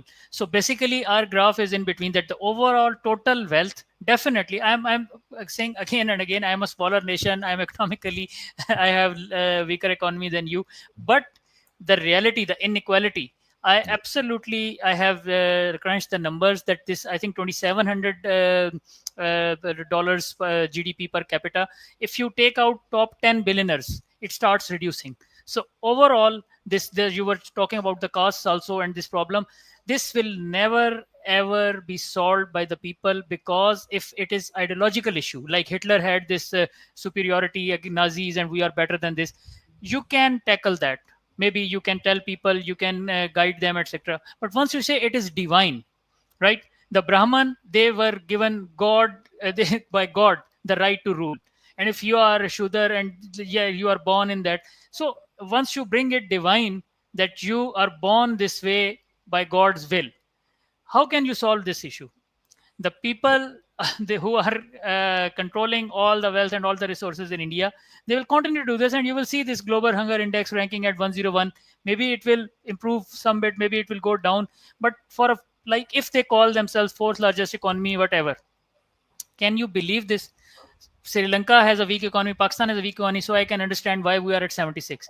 Why India is at 101? with $4 trillion GDP, which again, this Dr. Vishwaguru is saying that they manipulate and they calculate it wrong. So just for the sake of argument, I'm saying, okay, fine, it is $4 trillion. So how with $4 trillion you are at 101? Unbelievable. Not only that, look at India ranking on press freedom. Oh, 161. Nepal is 95, Bhutan is 90. India is 161 out of 180 countries. The lowest is Pakistan North is Korea. better again. Like, okay, Pakistan is better than on yeah. press So, freedom. this is amazing. Like, because Pakistan has a lot of issues, but all these data and statistics, I am very happy to see No, no, we leave are Pakistan, outperforming India. Paji. Afghanistan is better than India on press freedom. Yep, yep. And that is true. And I can tell you it is true. I have seen, I interact now with Afghani press reporters. I interact with Pakistani press media personnel. I interact with Sri Lankans. I can tell you in Pakistan, you can still open up your mouth and talk against the government. In India, there was a guy who was just doing a referendum, non binding referendum. They came to Canada to kill him. Imagine if you talk about simple like right of people, like in our Twitter spaces, I see many of your Pakistani like people who are in Pakistan who come and sometimes criticize हमारा ये issue चल रहा है वो issue चल रहा है. If they talk like that in India, the Indian government will pick them up next day and put you will not know where that guy is gone. Tell me, you have come, you are an ex Air Force officer of Pakistan. You have come and openly analyzed the war so many times. How many Indian Air Force officers have come on TV and talked about it? None. I can right now on this live podcast, Paji, I can accept PF losses. I have Yes. many times. I have acceded that yes, we were hit in Nur Khan, we were hit in Bhulari. There were losses, the lives, martyrs, right? Indians, you show me one any retired Indian Air Marshal. I don't know his name. He was telling, "Oh wow, great, we have won this." He was telling that Nur Khan base. He was named after Air Marshal Nur Khan. Nur Khan was base commander of Ambala. I was doing a podcast with Ali Chisti Bhai. I said, just right now, just go to Google, Chat GPT, anything you want, and write whether Nur Khan ever commanded Ambala base. And they replied, no. Nur Khan was never based. And that retired air marshal, he was sitting on ANI and he was telling this, and we destroyed their 12 this aircraft and 12 aircraft. So I can sit here and not talking about Indian losses.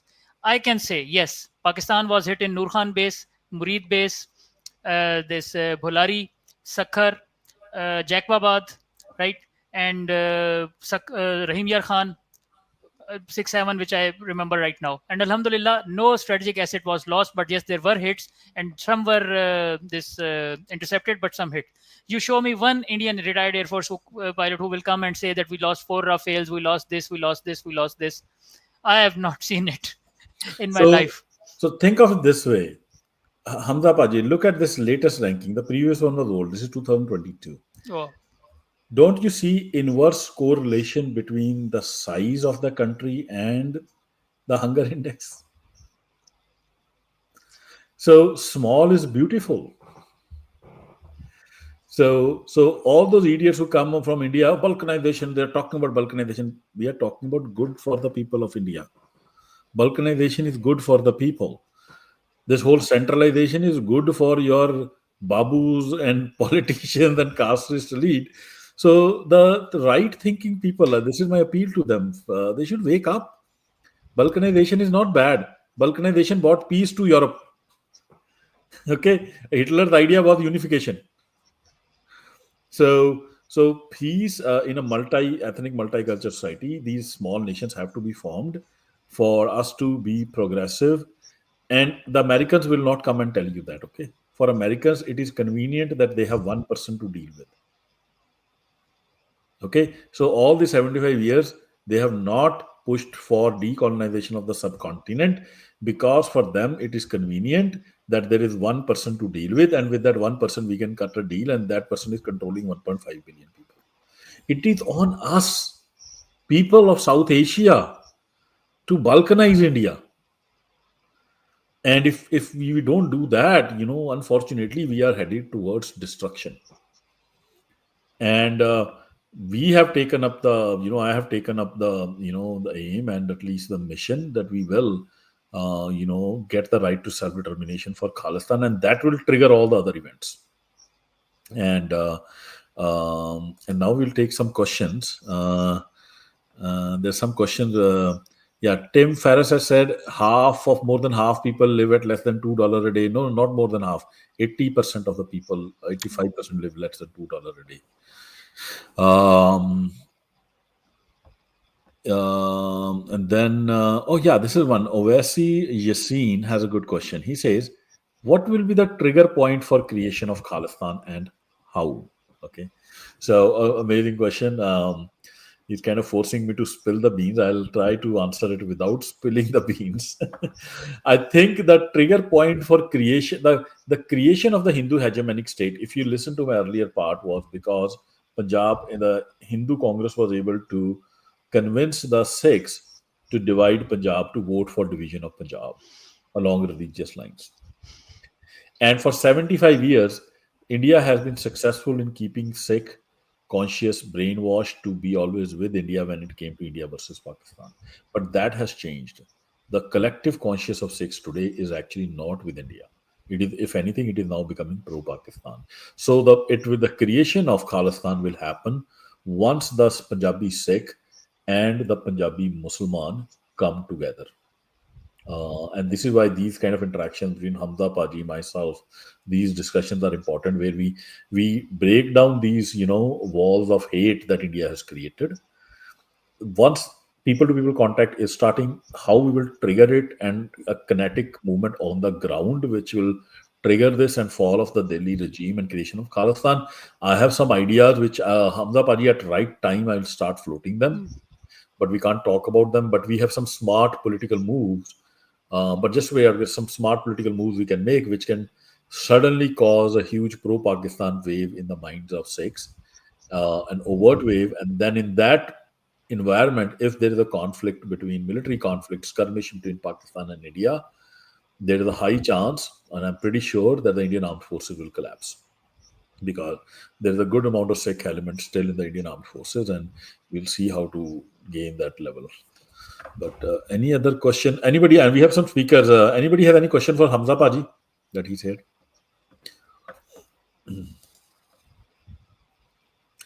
Ravan Paji, welcome. Any question for Hamza Paji before we close? All good, Paji. All good. Very informative, and I think he's one of the best. Okay. Tariq Saab is here, but he's not coming to the speaker. Musa is here. Ajay, I think there are some people like who I've seen the comments by some Indians on this X, that you have Punjab also, like the West Punjab and in Pakistan. So I have already the Kartarpur and Nangana Sahib. I am already open to Sikhs. They are our brothers. Their sacred places are here. So if with Khalistan, I can open my borders. Anybody who wants to come here, they have their holy places here in Lahore, in Kartarpur. Now, Kartarpur corridor was made by Pakistan. The Indians stopped it at some time, that the Sikhs cannot go there, etc. Now they have flooded the area. The government of Punjab and Pakistan, they have. I can show you the picture. I'm sure you have seen, Paji, but I'm talking to the audience, that I can show you the before and after pictures, because this Kartarpur, like, I don't see that, okay, it's not a Muslim religious site, so it's not for me. It's very close to my heart, and if it was flooded, so it was my moral duty that I should immediately clean it up, and the water should be out, etc. Because right now the Sikhs are not coming, but still, so actually it's very easy. The Indians are trying to instigate the hatred, that okay, so it's not only Punjab in the Pakistani side or Indian side, so the Khalistan should be also there. And so the Khalistan map showed by Arjit Paji, the Indians should only give that map, all they think, and I can open borders, and the Sikhs, whenever they want to come, I will house them myself. Like I asked Arjit Paji that please visit, I will take you to Nankana Sahib, Kartarpur corridor, etc. So Kartarpur Darbar, there is a temple in Lahore. Then there is Panja Sahib here in Hassan Abdal, near to Rawalpindi. I have just seen, like, whenever I go there to Peshawar, and so in the KPK area, there are many Sikhs, right? So what I'm trying to say is that please don't go there. Yeah. Yeah, So this kind of comments are always coming from the Hindus and Indians. Okay, yeah, yeah, have you yeah. ever seen a Sikh make that comment? Never, No, no, no, no. because That's what I was saying. Yeah, I was talking to them that you just yeah, give this the black line shown on the map, and we will sort the rest between ourselves. ourselves. Don't worry Yes, about this. Yeah. So yes, East Punjab, West Punjab, don't worry about us. You just give this right to the Sikhs and the right self-determination. to Yes, Kashmiris. Yeah, and the rest is up to us. No yes. problem with us. So we will And sort that even out. and even the look. I want all the Indians to understand. We will have open and free borders with Pakistan. Okay, there'll be free movement of people and trade. Somebody was asking me on Twitter, ki, oh, when Khalistan, Pakistani Punjabi, that when Khalistan will become, I will be the first one to take visa. ਮੈਂ ਕਿਹਾ ਲੱਖ ਲਾਨਤ ਹੋਏਗੀ ਇਹੋ ਜਿਹੇ ਖਾਲਿਸਤਾਨ ਤੇ ਜਿਹਦੇ ਵਿੱਚ ਸਾਡੇ ਲਹਿੰਦੇ ਪੰਜਾਬ ਦੇ ਵੀਰਾਂ ਨੂੰ ਵੀਰਾ ਲੈ ਕੇ ਆਉਣਾ ਪਏਗਾ then what kind of we don't want we want our friends the relationship people to come in like in Europe and this ideally this should also happen today. This drama that happens on the Wagah border, this is created by India, not by Punjabis. Exactly.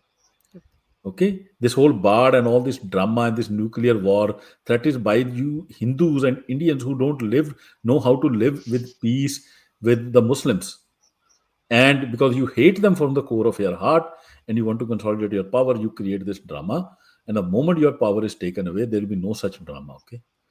Imagine we saw that when Kartarpur Sahib corridor idea came up, who was the one who opposed it the most? Pakistan proposed it, the one who is allowing Sikhs to come in their territory, and Sikhs want it, but the Indian government is opposing it. कि, oh no, these Sikhs will go, वो कुछ कर देंगे, पता नहीं कान में कुछ मंत्र फूक देंगे and all that stuff. And so the problem is with India, because of India, we are not today able to freely access our religious places in Pakistan, not because of Pakistan. Okay, so you Indians need to just step back, go back to your homeland, wherever you come from, whether from cow land or whichever land, and let Punjabis live in peace. And hopefully that will also give you peace, because you guys are incapable of governance. Okay, you have proven for 78 years. Tariq Saab da hath khada hai, fir Musa Paji da. Tariq Paji, go ahead. Ji, thank you very much. And it was a good conversation. I'd like to ask two questions, one for you, Hadisa, and one for the gentleman that with you. So let me go to the gentleman who actually talked about the European Union style and those kind of political boundaries and access to the trade and other activities. Why Pakistani government or its politicians and others, those who are at the helm of the power corridor, why they don't really come out and talk about this? That is a question for the gentleman. And I will have a question for you, Adisa. Very tough question. Why people like you and others, those who are not only Sikh, but also those who are call themselves to be a liberal and open-minded and visionary, and tell the people that how these problems are in India. They don't talk about the Kashmiri rights of self-determination. Why I do not hear that more often, and why? Because if you or the people, those who are actually wanted to have India a democratic state, and if they don't respect people, instead, because more focus I see that they only do on the political boundaries instead of rights of the people. Thank you. No, thank you, Tariq Saab. Hamda Paji, did you get the first question? Yeah, sure. I'll just talk it briefly that when I was serving also, I have absolutely no idea about these things because I was totally focused. As I said, my threat perception was India.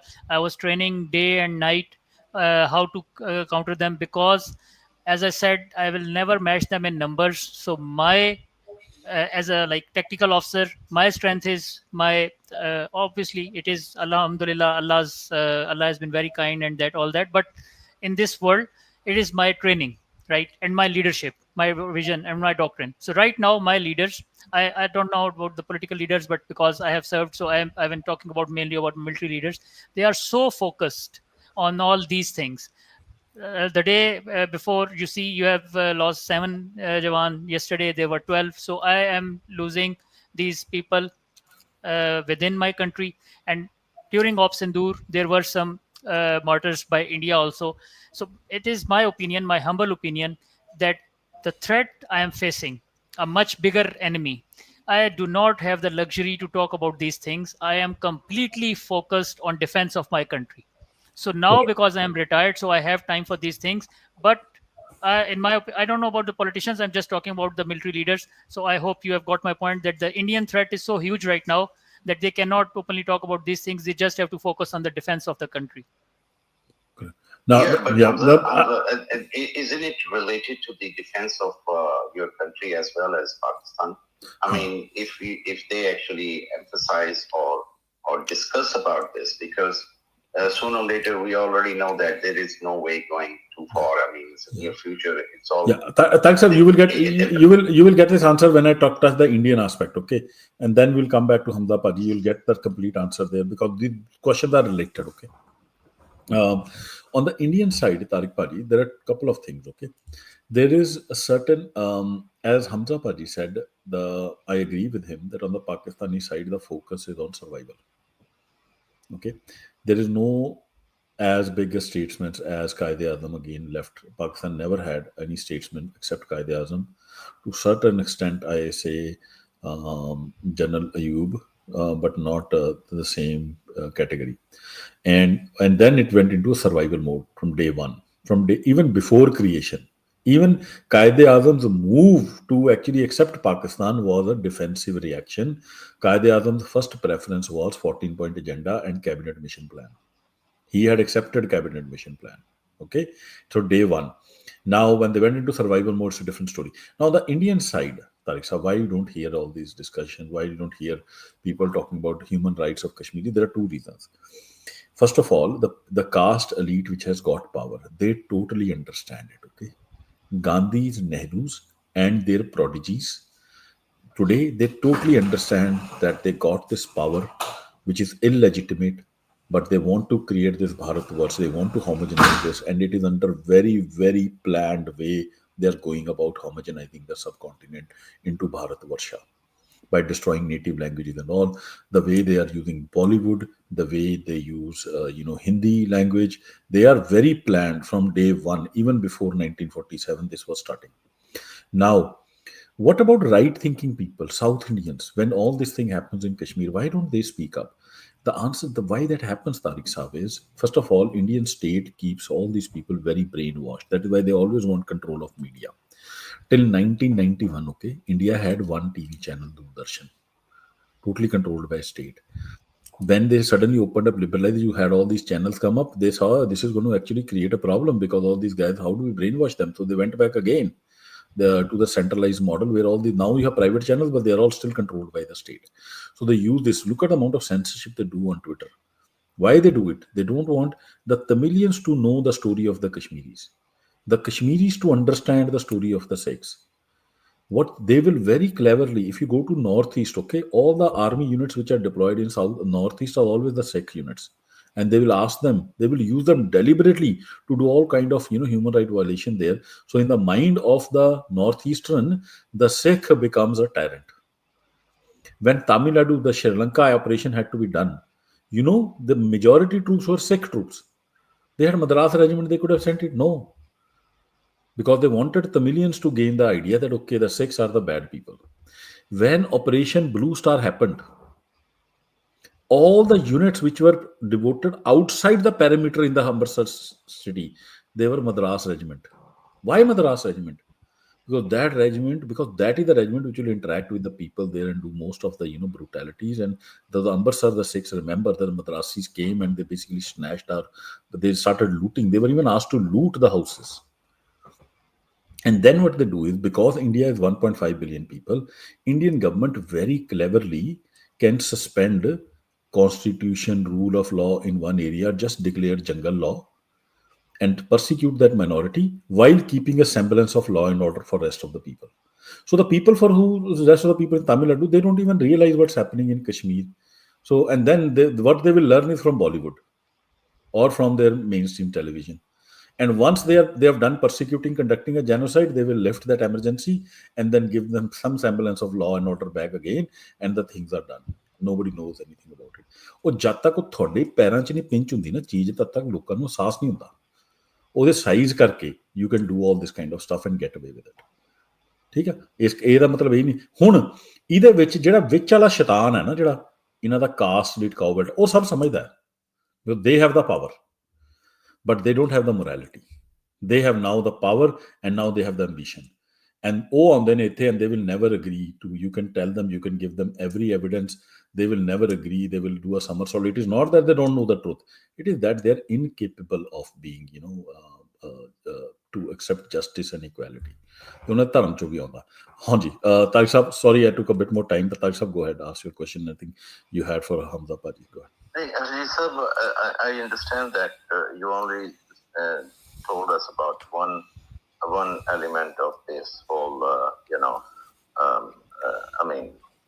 situation and people. But what about? I would say that those who are in favor of Tamil Nadu, you always talk about the southern people are like that, and also in the north, let's say, Sikh movements, why they don't come together, or at least separately, they come and speak about the rights violations, and why should Kashmiris should have a plebiscite? Because as we all know that this is like really insane to even think that nobody is speaking about it. I mean, unless, let's say, there are legitimate ways to discuss on this issue. I honestly speak that if you cannot really support or come out and stand with the justice, then it's very hard for you also to get justice. This is something really bothers me. Ajit Paji, I will let me answer to him. Can I? Go ahead, Rahman. Tariq Baji, I think you are not aware about this Sikh politics in Punjab. Sikh, even though there's a Simranjit Singh Maan, I'm talking about only one person, and there are from Akal Takht also. When the Kashmiris happened, they issued a statement from there. So they're doing it.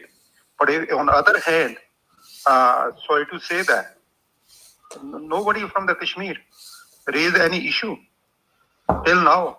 Even when Amritpal was arrested, whole Punjab was, they just like under army camp, right? Or like army Shawnee. Nobody says single word. Yeah, but all the time. Ravan, I must stop you on this. No, let me finish. Right? You ask, you say nobody's saying like Sikh. You use the word Sikh. Sikhs are doing it from the religious place, temporal seat, Akal Takht. They raise it. They give the statement also, not from your side. Thank you. Okay, just that's not just. एक second, Haji साहब, छोटी सी गल. देखो, Ravan, let me explain to you. Sikh or not, they don't have the same status like Muslims of Kashmir. Muslims of Kashmir are fighting against the Indian occupation. We also. No, but I mean, basically, let's hold on a second.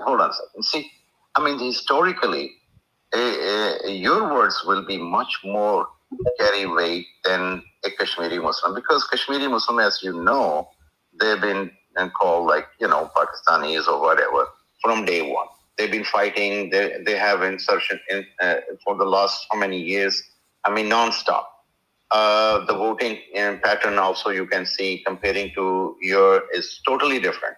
You are more into their politics. You are more into their system. You are more into simulated than the Kashmiris.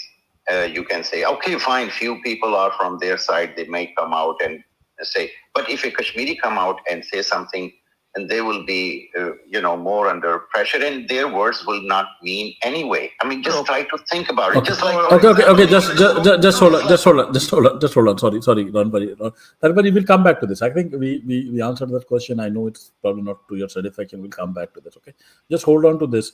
Why these people agree? All the nations within the subcontinent should support each other more, form alliances, and not just wait.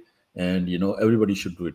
Point taken. How to get there, we'll talk about it. Okay, but I want to keep moving on. Musa Bhai da hath khada. Musa Paji, please go ahead, then share Dil, and we'll come back to Tariq Paji this point. Don't worry, we'll not let it unresolved. Hanji Musa Paji, go ahead.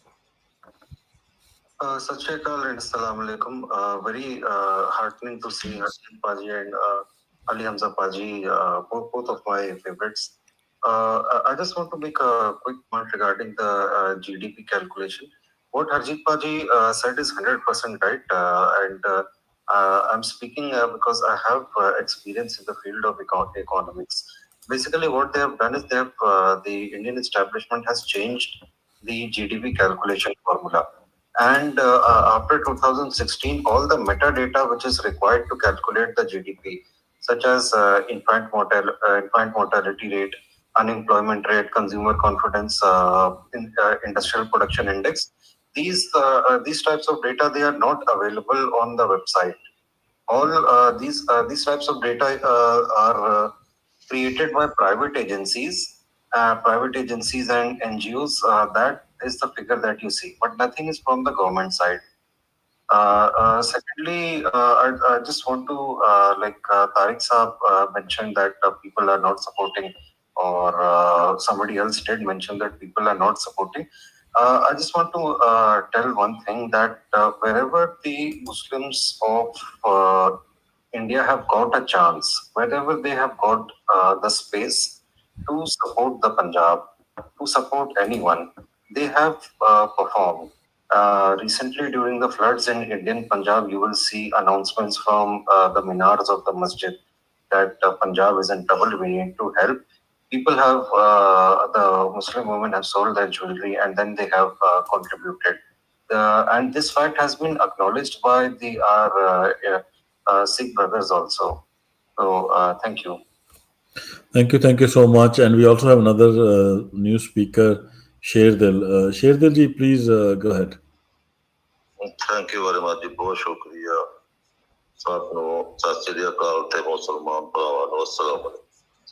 मैं ऊपर सिर्फ इस गल ते आया कि जी रावल साहब ने कहा कि जी सिखां गुरुद्वारियां ते कश्मीरियां दे वास्ते बड़ियां गल्लां होईयां, बड़ियां गलबात होई ते कश्मीरियां ने सिखां वास्ते कुछ भी नहीं कीता। बिल्कुल ठीक है, दी गल नूं मैं एग्री करदा, बिल्कुल ठीक है उन्होंने, क्योंकि ਜਿਹੜੀ ਤੇ ਐਂਟੀ ਇੰਡੀਅਨ ਕਸ਼ਮੀਰੀ ਕਿਆਦਤ ਹੈ, ਅਗਰ ਤੁਸੀਂ ਵੇਖੋ ਤੇ ਉਹ ਪਿਛਲੇ 20 ਸਾਲ ਤੋਂ ਮੁਸਲਸਲ ਲੰਬਾਟ ਅੰਦਰ ਹੈ। ਯਾਸਿਰ ਭੱਟ ਜਿਹੜੀ ਕਿ ਯਾਸਿਰ ਮਲਕ ਜਿਹੜੇ ਇੰਡੀਆ ਦੇ ਖਿਲਾਫ ਆਵਾਜ਼ ਚੁੱਕਦੇ ਨੇ, ਆਸਿਆ ਅੰਦਰਾਬੀ ਵਰਗੇ ਖਤੂਨ ਜਿਹੜੀ ਆ ਪਿਛਲੇ 8 ਸਾਲਾਂ ਤੋਂ ਅੰਦਰ ਹੈ, ਜਿਹੜੇ ਇੰਡੀਅਨ ਐਟਰੋਸਿਟੀ ਦੇ ਖਿਲਾਫ ਗੱਲ ਕਰਦੇ ਨੇ, ਬੋਲਦੇ ਨੇ, ਉਹਨਾਂ ਨੂੰ ਯਾਦ ਮਾਰ ਦਿੱਤਾ ਹੁੰਦਾ ਜਾਂ ਉਹਨਾਂ ਦੇ ਘਰਾਂ ਨੂੰ ਜਾਣ ਦਿੱਤਾ ਜਾਂਦਾ। ਉਹਨਾਂ ਤੇ ਇੰਨੀ ਸਖਤ ਨਹੀਂ ਹੈਗੀ ਸਾਡੇ ਵਿੱਚ ਕਿ ਅਸੀਂ ਆਪਣੇ ਬੰਦਿਆਂ ਦੀ ਖਾਤਰ ਕੋਈ ਆਵਾਜ਼ ਚੁੱਕੀਏ, ਜਿਹੜੀ ਆਵਾਜ਼ ਚੁੱਕਦੀ ਉਹ ਦਬਾ ਦਿੱਤਾ ਜਾਵੇ। ਲੇਕਿਨ ਇਸ ਦੇ ਬਾਵਜੂਦ ਅਸੀਂ ਇੰਡੀਅਨ ਐਟਰੋਸਿਟੀ ਦੇ ਖਿਲਾਫ ਜਿਹੜਾ ਜਹਾਦ ਕੀਤੀ ਹੈ, ਲੜ ਰਹੇ ਹਾਂ, ਜਿੰਨੀ ਸਾਡੀ ਕੈਪੈਸਿਟੀ ਹੈ, ਜਿੰਨਾ ਸਾਡੇ ਵਿੱਚ ਹੈਗਾ। ਤੇ ਰਹਿ ਗਈ ਗੱਲ ਹੈ ਕਿ ਸਿੱਖਾਂ ਦੀ, ਯੈਸ ਵੀ ਸਪੋਰਟ ਸਿੱਖਸ, ਅਸੀਂ ਸਿੱਖਾਂ ਦੇ ਨਾਲ ਆ, ਬਲਕਿ ਅਗਰ ਜਿਹੜਾ ਉੱਤੇ ਤੁਸੀਂ ਟੌਪਿਕ ਲਿਆ ਕਿ Khalistan is the path to the global peace, no, I think Khalistan is the path to the independence of the Kashmir. ਜਦ ਤੱਕ ਖਾਲਿਸਤਾਨ ਦੀ ਮੂਵਮੈਂਟ ਆਪਣਾ ਜ਼ੋਰ ਨਹੀਂ ਫੜਦੀ, ਕਸ਼ਮੀਰ ਦੀ ਆਜ਼ਾਦੀ ਦੀ ਮੂਵਮੈਂਟ ਦੀ ਜ਼ੋਰ ਨਹੀਂ ਫੜੇਗੀ, ਨਹੀਂ ਚੁੱਕੇਗੀ। ਉਹਦੀ ਵਜ੍ਹਾ ਕਿ ਖਾਲਿਸਤਾਨ ਦੀ ਮੂਵਮੈਂਟ ਜਦੋਂ ਚੱਲੇਗੀ ਤੇ ਖਾਲਿਸਤਾਨ ਇੱਥੋਂ ਹੀ ਰਸਤਾ ਹੈ ਕਸ਼ਮੀਰ ਵੱਲੋਂ। ਜੇ ਇਹ ਰਸਤਾ ਬੰਦ ਕਰਤਾ ਜਾਏਗਾ, ਦੂਜਾ ਨਵਾਂ ਰਸਤਾ ਇੰਡੀਆ ਨੇ ਜਿਹੜਾ ਬਣਾਇਆ ਉੱਪਰੋਂ ਦੀ ਹਿਮਾਚਲ ਪ੍ਰਦੇਸ਼, ਉਹ ਬੜਾ ਮੁਸ਼ਕਲ ਤੇ ਦੁਸ਼ਵਾਰ ਗੁਜ਼ਾਰ ਰਸਤਾ ਹੈ। ਆਰਡ ਏਰੀਆ ਰਹੋ ਤੇ ਇਹਦੀ ਐਕਸੈਸ ਸਿਰਫ ਪੰਜਾਬ ਵੱਲੋਂ ਹੀ ਆ। ਸੋ ਇਸ ਵਜ੍ਹਾ ਕਰਕੇ I am sorry to say Rawal Sahib ਕਿ ਸਾਨੂੰ ਤੇ ਆਪਣੀ ਸੁਰਤ ਨਹੀਂ ਹੈਗੀ ਤੇ ਅਸੀਂ ਕਿਸੇ ਦੀ ਕੀ ਗੱਲ ਕਰੀਏ। Thank you very much. नहीं, बहुत बढ़िया. I want to bring this up. I think this is a very important point for people to understand that the path to Kashmir goes through Khalistan. Okay, it's not just politically, physically. I am talking, or geopolitically. I am talking about. What is geopolitics? Geography and politics. Okay, look at the geography. The whole idea of a Hindu hegemonic state came, and I want to bring this back, and we'll close the Twitter live stream because Hamza Paji has been here for too many hours. I'd asked him for only 2 hours, and this is what time? This is right now, I think 1 a.m. your time. Then 11. No, 11. Yeah, 10 past 11. But like it's Monday we okay. are- Yeah. So it's Monday tomorrow. So I'll just I can maybe stay for some time more. So you feel free no to problem. drop You off can from the continue. live. Anytime you feel to drop off from the Paji. Okay, no obligation now. You have given me your time. But I wanted people to look at, if you're on my live stream, okay, look at this map. The cabinet mission plan was give these saffron states to India, not Punjab. Okay, Punjab was at that time, the dark orange was also Punjab. Okay, now imagine, but what India Congress would have never have accepted. Congress would have never have accepted division. They would have to accept cabinet mission plan. But what they did was, and they gaslighted the Sikh minority in Punjab to vote for division of Punjab. कि पंजाब ਨੂੰ divide कर लो, East Punjab should be given to India. And if the Sikh minority had not got gaslighted at that point in time, and this date should be remembered by everyone, okay, every Punjabi, every Pakistani, 23rd June 1947, when in Lahore's assembly, all the Punjabi MLAs were gathered. The Sikh MLAs voted for division of Punjab based upon religion, and East Punjab be given to India. If this area was not divided and given to India, do you think Kashmir would have ever been India would ever been able to occupy Kashmir? Yes. Never. You're absolutely right.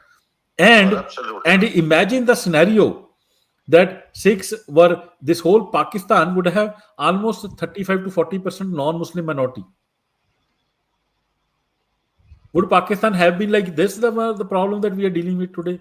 And Pakistan would have been an equal power to almost to invade to India. It would have been a balance of power. Things would have been very different. Anyways, but the Hindu Congress never wanted that to happen, so they gaslighted the Sikhs. The solution also goes through Khalistan, okay? And the solution for Khalistan also goes through coming together of Sikhs and Pakistani Punjabis, okay? The moment we come together, and Kashmiris. and Kashmiris, ਹਾਂ ਪਰ ਮੈਂ ਆਪਣੇ ਮੋਢਿਆਂ ਤੇ ਆਪਾਂ ਜ਼ਿਆਦਾ ਜ਼ਿੰਮੇਵਾਰੀ ਪਾ ਲਈਦੀ ਹੈ, ਸਾਡੇ ਭਰਾ ਨੇ ਕਸ਼ਮੀਰੀ, ਤੇ ਆਪਾਂ ਮੋਢਿਆਂ ਤੇ ਆਪਣੀ ਜ਼ਿਆਦਾ ਜ਼ਿੰਮੇਵਾਰੀ, ਇਨੀਸ਼ੀਏਟਿਵ ਅਸੀਂ ਲੈਣਾ ਹਨਾ. And you will see that this Hindu hegemonic Indian state will not be the same structure. And that's where I bring back to you the map ਜਿਹੜਾ ਆਪਾਂ create ਕੀਤਾ ਆ. The day that Khalistan is created, Kashmir will be independent or part of Pakistan. The Delhi will not have the same power that it has today. It will either have smaller nations, more peaceful nations, or at minimum it will have full autonomy for South and Northeast, and the entire attitude of Delhi towards the subcontinent will change. There will be free trade, progress, and everything. And the only path is Khalistan. And I think, okay, and it is while it is in the interest of America and China as well that this happens, even if it is not in their interest, it is our responsibility, okay, to get this done. Because if we don't get this done, we are looking at poverty, misery forever, and we don't want that for our next generations, okay.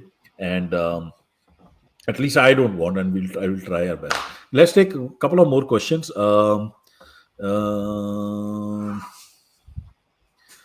Where is it? Any other good question that we see here?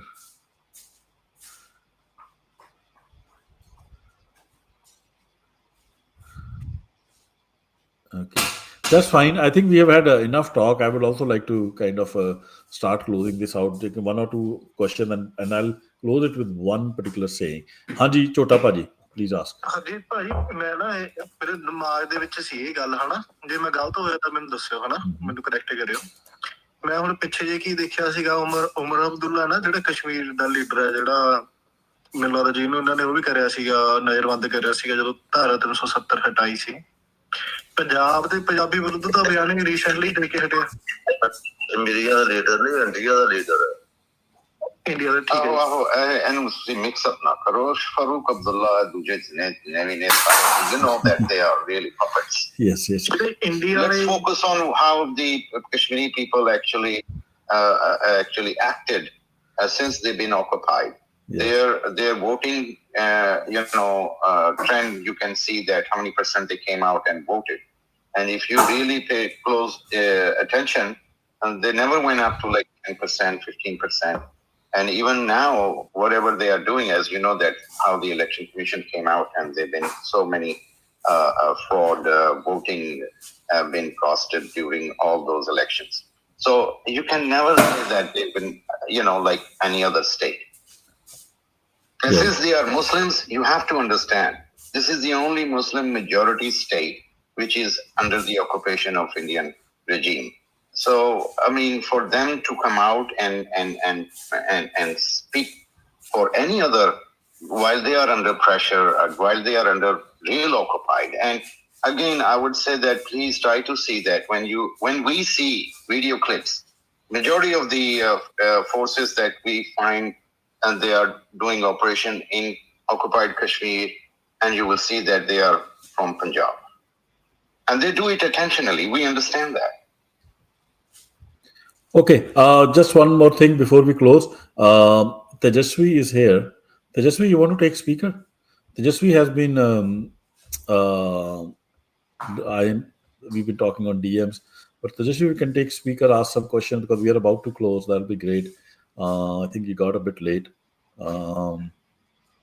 Tejasvi seems like a Congress supporter, but I want him to know he's on the wrong camp. Congress is the one who has actually destroyed this whole subcontinent. I'm sorry, interrupting you.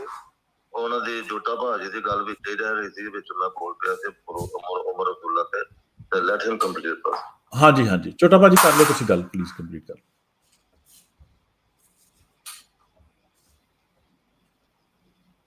ਚਲੋ ਹੁਣ ਉਹਨਾਂ ਨੇ ਵਿੱਚ jump ਕਰ ਹੀ ਲਿਆ that's okay ਛੋਟਾ ਭਾਜੀ ਹਾਂਜੀ ਨਹੀਂ ਮੈਂ ਬਸ ਇਹ ਕਹਿ ਰਿਹਾ ਸੀਗਾ ਵੀ ਚਲੋ ਜਿਹੜਾ ਆਪਣਾ ਪਾਕਿਸਤਾਨ ਸਾਈਡ ਵਾਲਾ ਕਸ਼ਮੀਰ ਆ ਮੈਨੂੰ ਚਲੋ ਉਹਦੀ ਨਹੀਂ ਨੌਲੇਜ ਨਹੀਂ ਹੈਗੀ ਮੈਂ ਨਹੀਂ ਕੋਈ ਕਮੈਂਟ ਕਰੂੰਗਾ ਮੈਂ ਇੰਡੀਆ ਵਾਲੇ ਪਾਸੇ ਦੀ ਗੱਲ ਕਰਦਾ ਸੀਗਾ ਕਿਉਂਕਿ ਇੰਡੀਆ ਵਾਲੇ ਪਾਸੇ ਦੇ ਜਿਹੜੀਆਂ ਲੀਡਰ ਨੇ ਉਮਰ ਅਬਦੁੱਲੇ ਹੋਰੀ ਜਾਂ ਜਿਹੜੇ ਵੀ ਆ ਹੈਗੇ ਨੇ ਵੀ ਇਹਨਾਂ ਚ ਹੇਟ ਦੇਖ ਸਕਦੇ ਆਪਾਂ ਪੰਜਾਬ ਦੇ ਵਿਰੁੱਧ ਪੰਜਾਬੀਅਤ ਦੇ ਵਿਰੁੱਧ ਕਿਤੇ ਨਾ ਕਿਤੇ ਮੈਨੂੰ ਤਾਂ ਦਿੰਦੀ ਆ ਬਾਕੀ ਤੁਸੀਂ ਦੇਖ ਲਓ ਹਾਂ ਨਹੀਂ ਕਸ਼ਮੀਰੀਆਂ ਚ ਨਹੀਂ ਹੈਗੀ ਦੈਟ ਇਜ਼ ਟਰੂ ਜਿਹੜੇ ਲੀਡਰ ਨੇ ਨਾ ਇਹ ਲੀਡਰ ਜਿਵੇਂ ਸਾਡੇ ਇੱਥੇ ਬਾਦਲ ਹੈ ਉੱਥੇ ਅਬਦੁੱਲਾ ਆ ਇਸ ਵੀ ਤੁਹਾਨੂੰ ਪਤਾ ਹੀ ਆ ਸਾਰਾ ਨਾਲੇ ਦੇਖੋ ਕਸ਼ਮੀਰ ਤੇ ਖਾਲਿਸਤਾਨ ਦੀ ਆਜ਼ਾਦੀ ਇਹਨੇ ਇਕੱਠੇ ਹੀ ਜਾਣਾ ਕਸ਼ਮੀਰ ਨੂੰ ਯਾਦ ਕਰਾਉਣਾ ਪੰਜਾਬ ਨੂੰ ਯਾਦ ਕਰਾਓ ਕਸ਼ਮੀਰ ਆਜ਼ਾਦ ਹੀ ਯਾਦ ਆ ਬਸ ਬਿਲਕੁਲ ਤੇ ਨਾਲੇ ਜਿਵੇਂ ਹੀ ਕਸ਼ਮੀਰ ਆਜ਼ਾਦ ਹੋਇਆ ਤਾਂ ਨਾਲ ਦੀਆਂ ਖਾਲਿਸਤਾਨ ਆਜ਼ਾਦ ਹੋਇਆ ਨਾਲ ਦੀਆਂ ਕਸ਼ਮੀਰ ਆਜ਼ਾਦ ਆ ਇਹ ਦੋਨੋਂ ਇੱਕੋ ਸਿੱਕੇ ਦੇ ਦੋ ਪਾਸੇ ਆ ਇਹਨਾਂ ਨੂੰ ਅੱਡ ਕਰਕੇ ਨਹੀਂ ਦੇਖ ਸਕਦੇ ਆਪਾਂ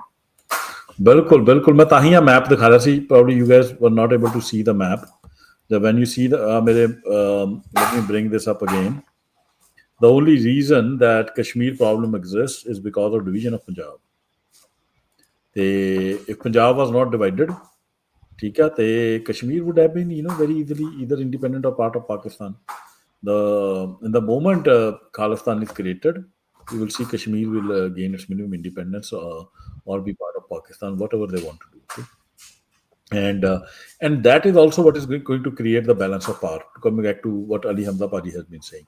Ali Hamza Paji, let's going to close this discussion.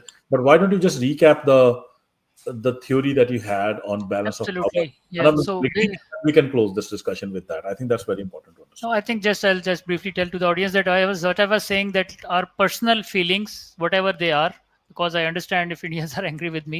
I was talking about in the terms of international relations that there is only one theory which has best explained whatever is happening all around the world. There are many like liberalism and English school of thought, Copenhagen, etc. But I'm talking about the realism. And realism is basically the most important tenet is balance of power. So if you want peace, right, you have to have balance of power. Now, Pakistan and India, there is an asymmetry, power imbalance, right? And with that, alhamdulillah, as I was saying before, that even being the smaller nation, I have becoming a military peer competitor to India, but still the imbalance of the power remains. So it is very difficult for Pakistan to become maybe a multi-trillion-dollar economy and economically a superpower and then match India, etc. So the easier way is that you bring the power of India down, because as I said, that the Indians, they think that the casteist elite, the cow belt, like you said, that this is divine, that the Brahman is born in this house, so he is superior, and if the Shudra or anybody else, Malich, whatever, they are born in that house, so by the God's will they are inferior. So you cannot argue with them. So in my opinion, the only way is to reduce India's power. This monolith of India, the balkanization, is the only way. And Harjeet Paji has already made an excellent map. I don't know about, as I said, Doctor, this Vishwa Guru, something he didn't agree with me that West Bengal will not go to Bangladesh. I don't know about that. Yeah, this map, absolutely. I don't know about these federations of Rajputana and Maratha and the Dravidian, etc. But these two, the Kashmir and Khalistan, that is an absolute must. You give the right to people of Kashmir, you give the right to people of Khalistan, and with that, the power of the Indian state will reduce. There will be a balance of power in the region. Pakistan will spend on the prosperity of their people because there will be no threat from India. There will be a neutral, friendly state between Pakistan and India. You see in this map, there is no border between Pakistan and India, right? So Khalistan is a neutral, friendly state between us. India, even if they want to, they will not attack Pakistan. They have to have peace in the region. It will be good for the people of India because they will not spend billions and billions and billions on defense. Pakistani people, they will prosper because, again, with no threat from India, I will spend my limited resources for the prosperity of my people, health, education, infrastructure, etc. And with that, this whole South Asia, once there is peace, then you can always go with Tariq Janjua Sahab was asking also to me. Then, once there is peace, only then maybe you can go to that supranational alliance, that European Union like political or economic alliance, right? EU, and there will be free trade corridors, and that will then definitely lead to global peace because USA, China, the multi powers, they will have markets here in India, Pakistan, Bangladesh, etc., with free borders and trade. So there definitely it will lead to global peace. So I agree with this. The statement written on the top by Harjeet Paji, is Khalistan the path to global peace and prosperity? The simple answer is yes. I think Harjeet Paji has dropped. So I'm back. anyway, okay, Sorry I about, think he's back. sorry about So that. Sorry about that that. was my I think recap, Paji. No, absolutely. So I was just saying that. Point across. Yeah, go ahead. No, I was just saying that the question written on the top by you, the statement is Khalistan the path to global peace and prosperity. I agree with that because the balkanization of India will lead to the prosperity of the people in the region. The prosperity will lead to the balance of power, will lead to regional peace. And then the regional peace we have already discussed for the past 2 hours, how it will lead to the global peace and prosperity. Because as Bill Clinton said in 1990s, that these two nuclear powers in South Asia, this is very, very dangerous. This South Asia is very dangerous because till the time the Indians pose a threat to Pakistan, right? How can there be peace in this region? This is frankly wishful thinking. Maybe people saying do this, do that, confident with building my ears. There is Aman ki Asha. You can talk to them. I do not agree with it. Maybe you agree with me or not, the audience, but I don't think so that practically, realistically, without balance of power, there can be any peace in this region. And it is a threat to global peace and prosperity also because we are both nuclear powers. And Pakistan, even though we are a smaller state, we have proved time and again in 2019 also, in 2025 also, that we can match India militarily. Although we are economically weak, but we can match them militarily. So the only peaceful solution is that the Indians should understand, which they never will with this current political structure in India, Correct. that there should be peace in the region for the prosperity of Indian and Pakistani people. Absolutely, as you rightly said in the end, in the current political boundaries, India will never ever agree to being Yep. your honest, friendly neighbor. There'll always be their grand strategy is to make you part of a Khand Bharat. So unless that whole shirar is broken, there is no peace. And as you pointed out, if there is nuclear war, and I was reading some simulations that have been done here, with the current strength of the nuclear weapons that India and Pakistan has, the mushroom cloud will be such that it will cause a global climate change, and it can lead it not can it will lead to extinction of humans from the planet, pretty much like dinosaurs got extinct. And that is what we are staring at. It is not just, that's why the West also needs to learn it is in their interest to decolonize India and make India into smaller, more peaceful, reasonably sized countries who don't, suffer from fantasies of world domination. Hamza Paji, I've been 2 years here. The amount of poverty that is in India is just mind boggling. ਅਸੀਂ ਪੰਜਾਬ 'ਚ ਜੰਮੇ ਆ. I had not seen poverty. It was only when I was 26 years old, maybe 24, when I first went to UP for a training, that I realized, this is a level of poverty, and that human beings can live in subhuman levels. But now for the last 2 years, you've been now on this Twitter. Look at all these Indians. They come and they do spaces here. We will take down America. We will take down Pakistan. We will karenge yuddha. हम चंद्रमा पे जाएंगे. We'll do that. Not even once they talk about how can they get food.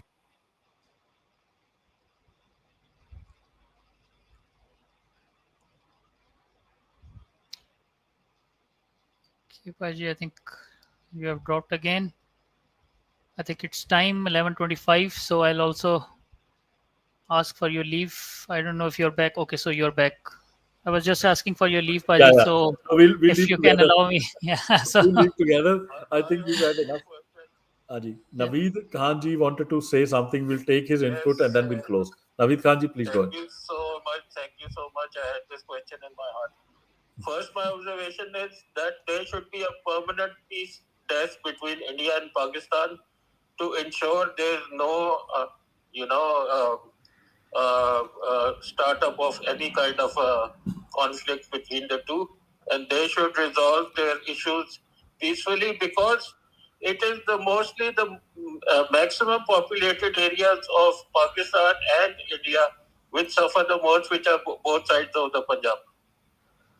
Okay. That is the main reason I'm suggesting that even conventional war or any other war, they should have a permanent desk to prevent it, so that the population does not suffer from, any adventures. Got these it. states are. Got it. But Naveed So Paji, my second no. But question, Naveed Paji, hold on. The question is this. This is very good intention.